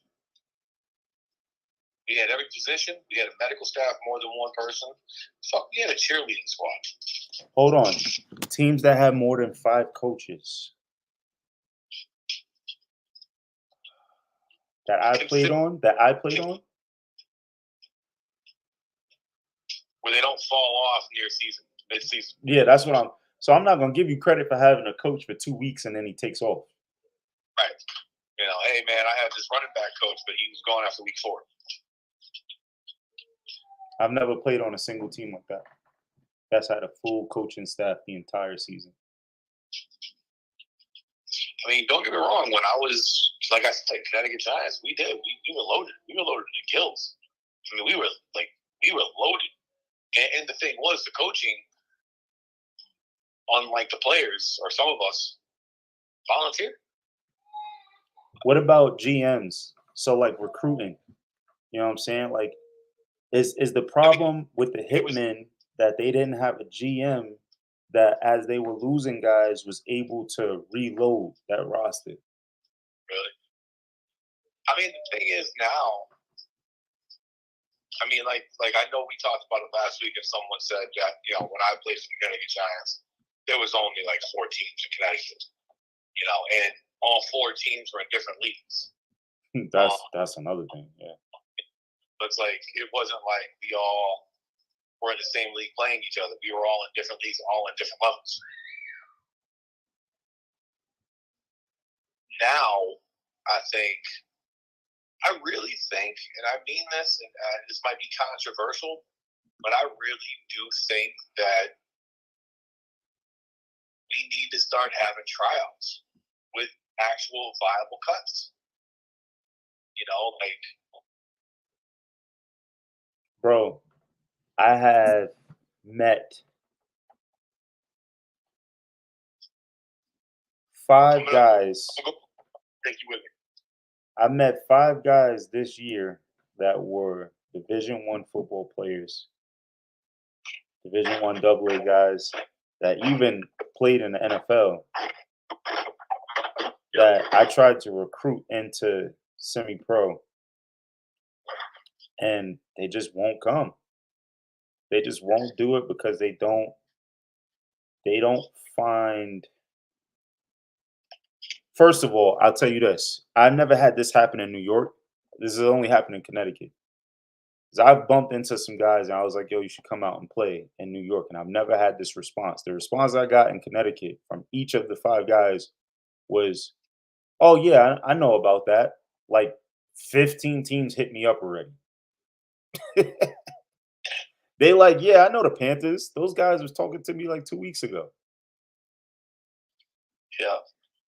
But the secondary issue comes after that is that they went down to a practice or they went to a game and what they saw was terrible. And it wasn't Division I, it wasn't even close. It wasn't even Division III. And they're just like, it's a waste of my time. It's a waste of time. I'm not gonna do it. It's a waste of time. You're talking about a guy that was playing in front of 20,000 people crowds, even 10,000 people crowds, to playing in front of 50 people tops. No announcer, no scoreboard. Guys just doing crazy shit on the field, stupid stuff. Like,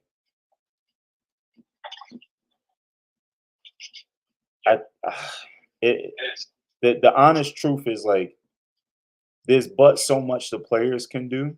At the end of the day, organizations are what win.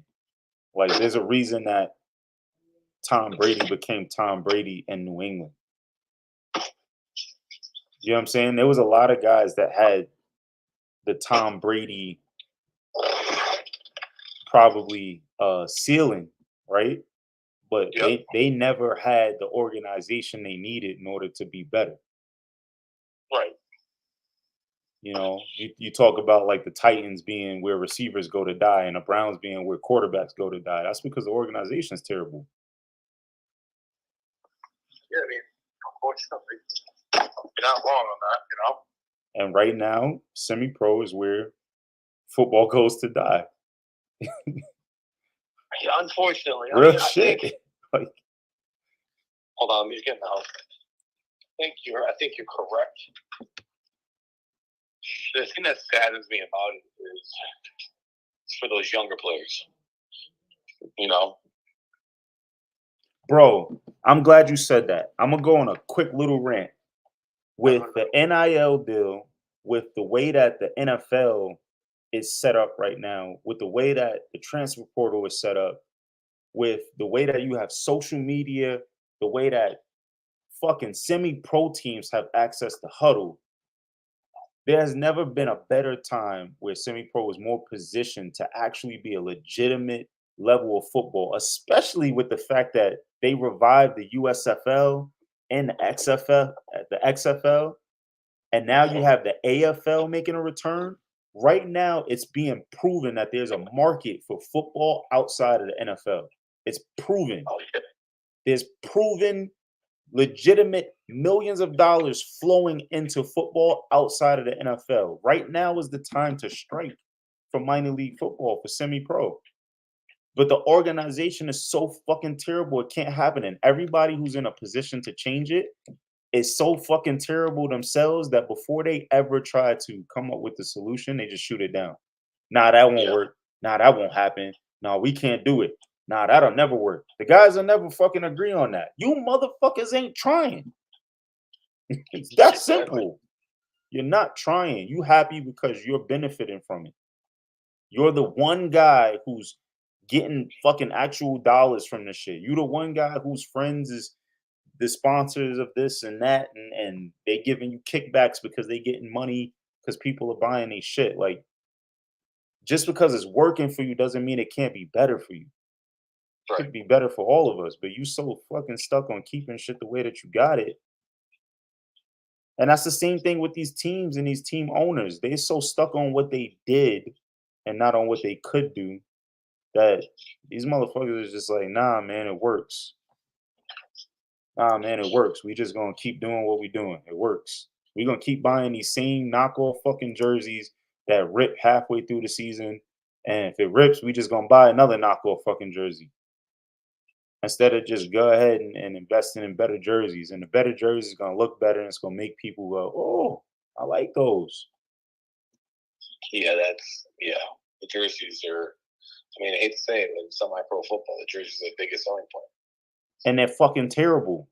The worst jerseys I've ever worn in my life have been in semi-pro. My Pop Warner jerseys was better quality than the jerseys I've worn in semi-pro. Yeah, well, I mean, arena football has some really good jerseys. You could pull or hold if you wanted to. Shit is crazy. But all right, man. Enough of that. I went on my rant. We talked about it. At the end of the day, the coaches are the ones who decide the rosters. You know what I'm saying? The coaches are the one who coaches the roster. The coaches are the one who organizes the teams. The coaches in semi-pro have to do better. It's that simple.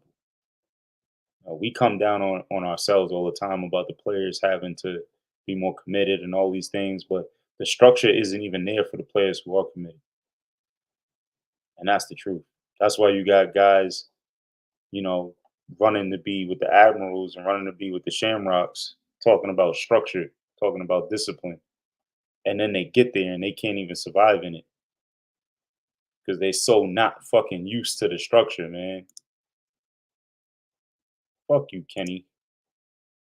Piece of shit. But all right, y'all. Enough of the sad talk. Let's talk about the summer rankings.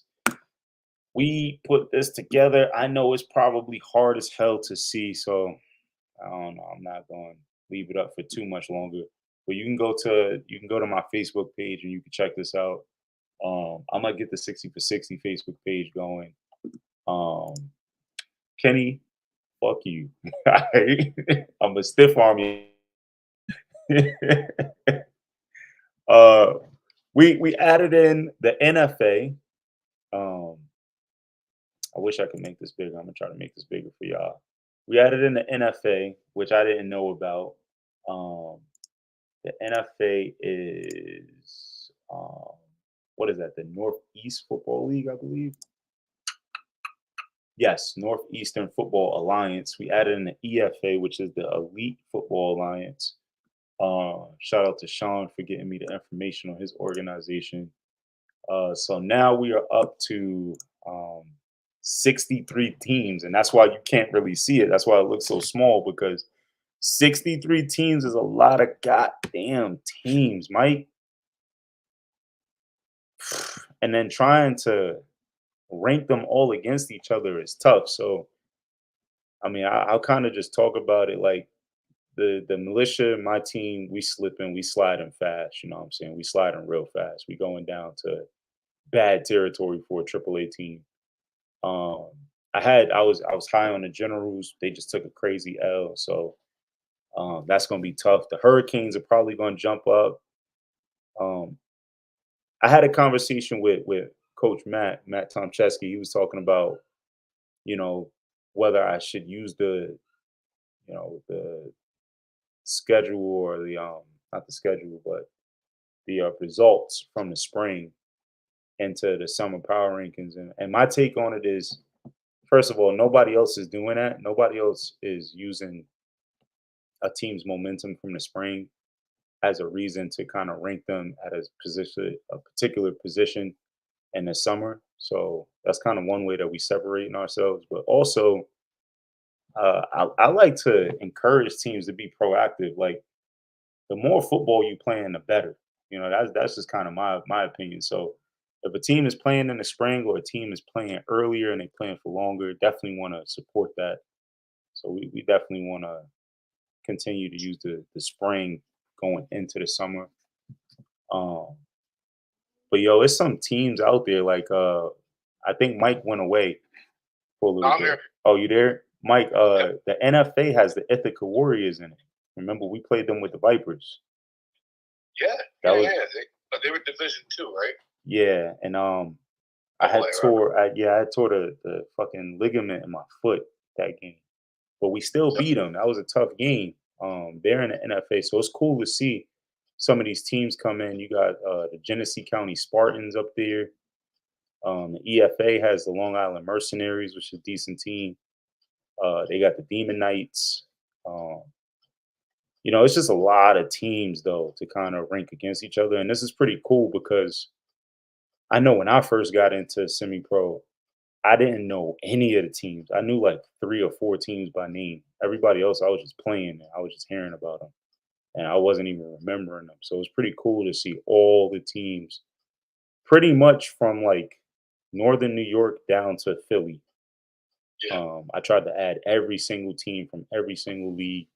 I think I might still be missing a league or two, just around the areas that I don't really know like that. But we pretty much got all the teams, man. So this is truly the Northeast teams against each other, and I got the GDFL teams in there, but I'm gonna be realistic. I think some of these LAL teams and ECFL teams could play in the GDFL, like they honestly could and compete and I'm be thinking. damn good.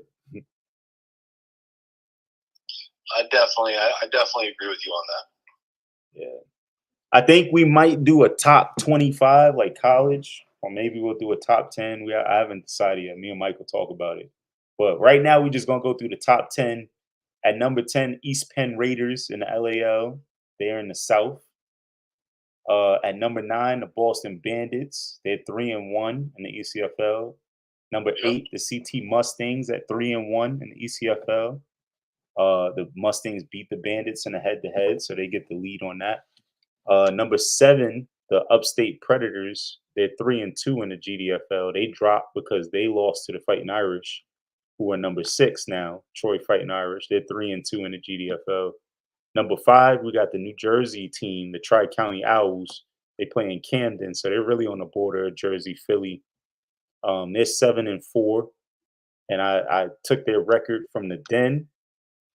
7-4. They were in the semifinals. They lost to the Hitmen, who a lot of the Hitmen players are now East Penn Raiders. But I believe that the Tri-County Owls sticking together, keeping the organization going from the spring into the summer, will have an advantage because of that. They're in the LAL South with the East Penn Raiders, so that's a huge matchup to see during the year. Which one of those teams is going to take it away? And week 1, the Tri-County Owls are taking on the Brooklyn Pharaohs. So that's a big one because the Brooklyn Pharaohs is a national championship team in 2A. Right. Then you got number 4, the Watertown Red and Black at 4-2 in the GDFL. Then you got number 3, the Southern New England Admirals, 4-0 in the ECFL. Number 2, the Syracuse Strong, 5-0 in the GDFL. And number 1, the Brooklyn Seminoles, 10-0 from the Den. They won the Den. Now they're in the LAL North. Guys, so you can't. Yeah, and the Brooklyn Seminoles play the East Penn Raiders week 1. So the preseason number 1 team in the LAL North is going to play the preseason number 1 team in the LAL South and the East Penn Raiders. Yeah. That's a huge game as well. So I feel like week 1 in the LAL is going to be fireworks because you'll get a good answer on whether or not the Tri-County Owls are who I think they are and who they say they are. But then you also get a huge rematch because the Noles and the East Penn Raiders, I think, have gone against each other like 3 times, and every game has been close. And the Noles have won every game, I believe. They might be 2-1 against them. I'm not for certain, but I know it's been close, and the Noles got the upper hand. So that's gonna be crazy. But that's the top 10, man, and keep you guys updated. Some teams I just want to shout out real quick: the New York Bears and the EFA at 26. Want to shout out the Southernton Gems at 34. They holding it down, and want to shout out the Harlem Gators at number 20. All those teams, and the Brooklyn Pharaohs at number 15. One of the cool things is the Shams, the Panthers, and the Rebels are all right next to each other, 12, 13, 14. The ECFL, I think, is a really tough league. and the teams that are successful there will definitely stick to the top. But it's weird because the ECFL is 4 weeks in and LAL hasn't even started yet. So I think the picture for the people at home will get really clear once the LAL is like 5 weeks in, and you start to see how those records start to look, because those are really good teams, but there's so many good teams that everybody can't have a good record. You get what I'm saying? Exactly. Like, everybody can't have a good record. So you're gonna see really good teams with really bad records, and that's what you're seeing in the ECFL. You got really talented football teams that have bad records because they're going up against other really talented teams every week. So yeah, man, that's it. That's it for tonight, man. But that's when fun. That's when it's fun. We're gonna be back next week with the Black Room. I got an idea for who I want to interview. It's been a while since we did a Black Room. It's been like a month since we did a Black Room show. It's been a minute. Mike, we finally get to talk about it. I got injured. I got cheap shotted in the Admirals game, running a post over the middle late in the game. Larry threw it to a spot, but the spot that he threw it to, I didn't like it. I saw where the safety was and where he put the ball, and I thought I was going to get cheap shotted. So I tipped the ball away instead of going for it, outstretching myself and taking a bad hit. Took 2 steps once I got back on the ground and got cheap shotted anyway. So I probably should have just caught the ball. Yeah. Nah, I still have yet to see what exactly happened. Really? Yeah. No, I haven't had a chance to really watch anything, and my Huddle account for whatever reason doesn't work, so I can't even watch our games to replay back some stuff unless like I have somebody else do it for me. So I haven't had a chance to see exactly what happened, because I'm pretty sure on that play I was blocking. I heard the ball release.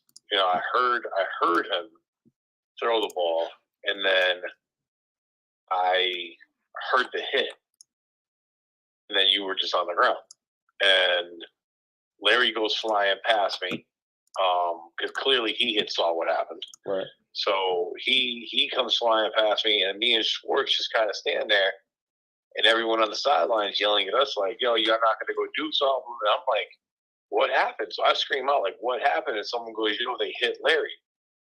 So I like look forward, and I'm like, "Well, Larry's down there. You don't look like he got hit." So I was so confused. And then at the same point in time, like, you're my boy and all, but I think you got popped. You know what I mean? Like, I'm thinking you got popped and you are out of breath. So I'm not going to, the last thing I'm going to do is run up to you and crowd you.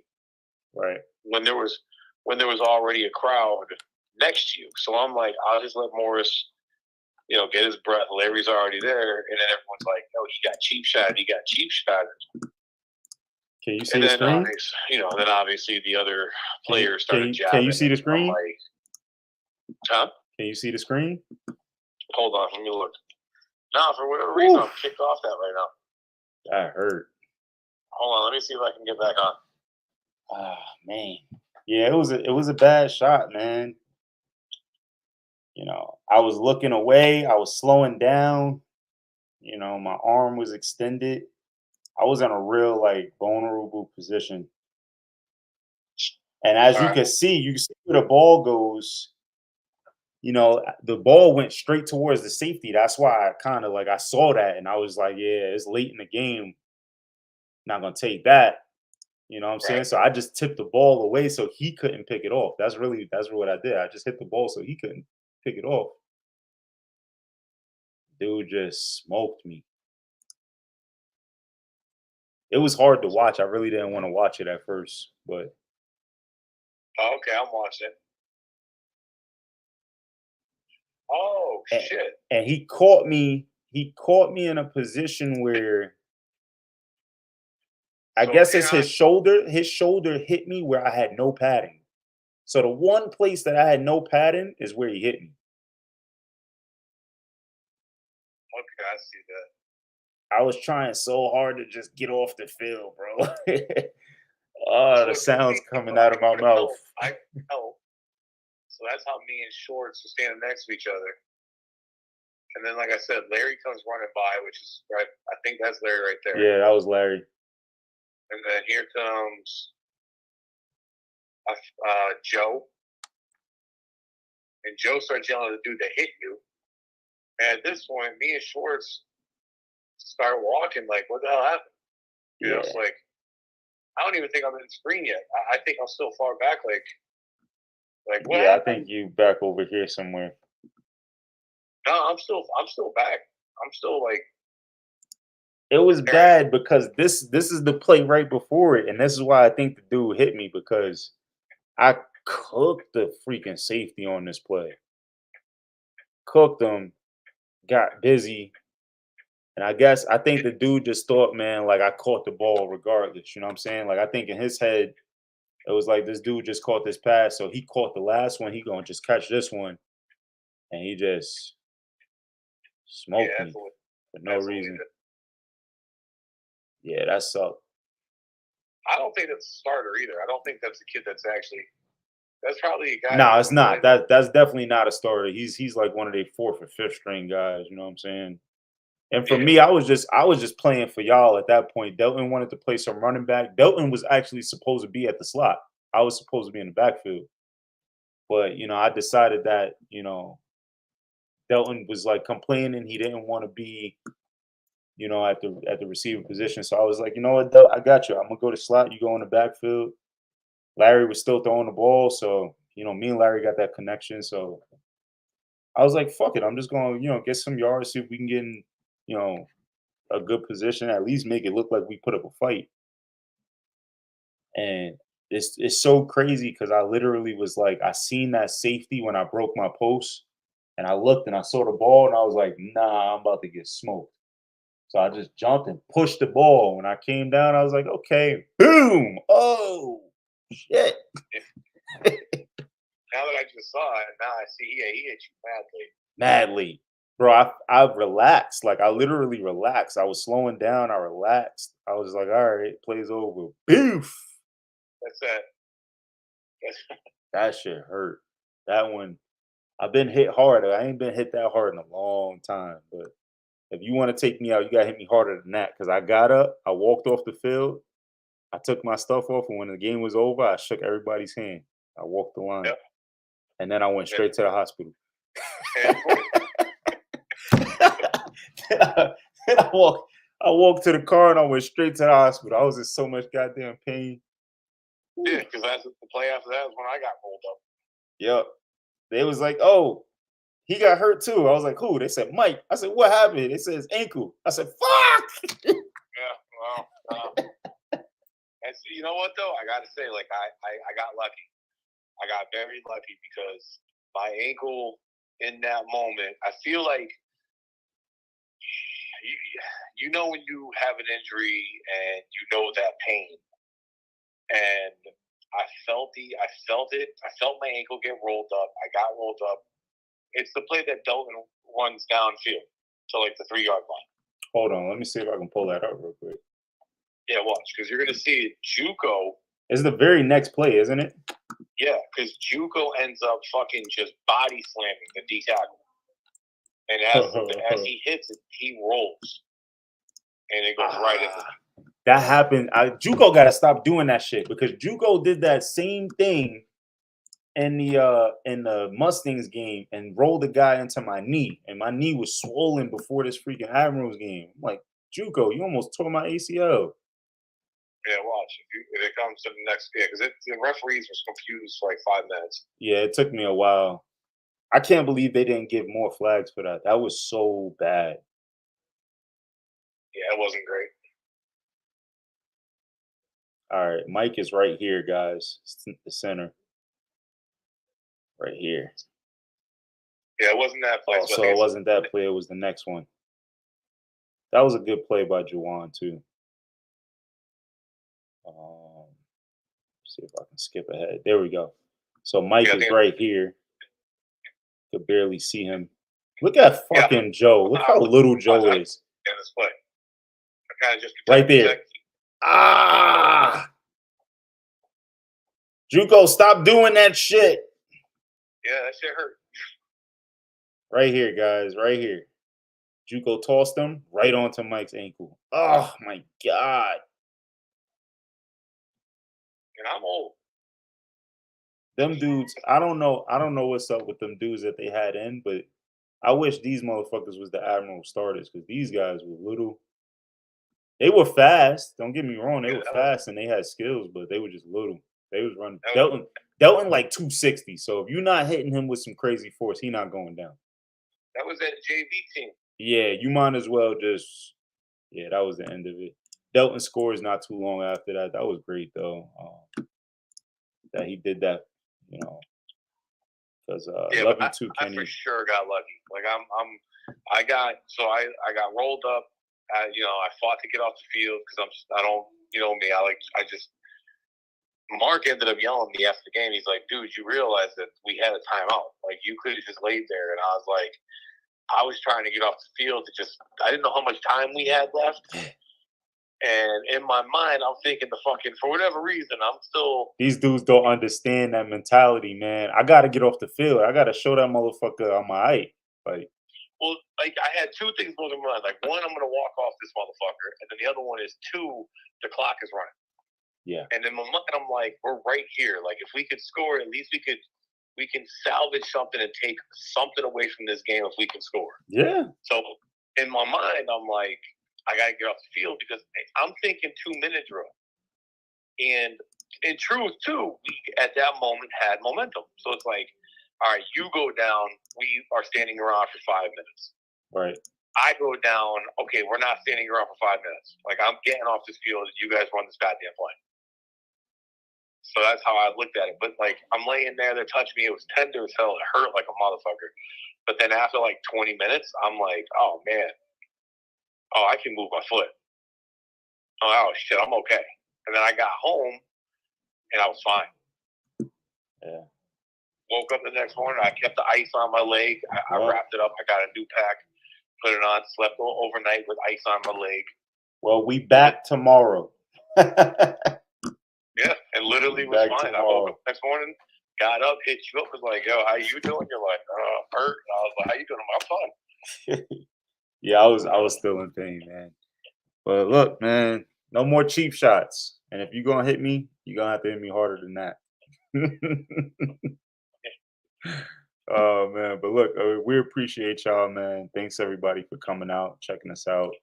We'll be back next week on Tuesday with the Black Room with an interview. And then we'll be back on Friday with the 60 for 60. I'm gonna try to start teeing up some clips, man, so that we can get some clips on the show and start showing some live action. But that shit takes a lot of work. I ain't gonna lie to y'all. I didn't get off work until 8 o'clock, basically. I got home like right before 9 o'clock, so that's why I'm still in my work shit. You know what I'm saying? Mike too. Mike's been working a lot, so I want to try to put together something like the East Coast Sports Network. You know what I'm saying? Something like an ESPN type thing, where all the media people, we get together, we work together, we help each other out. You know what I'm saying?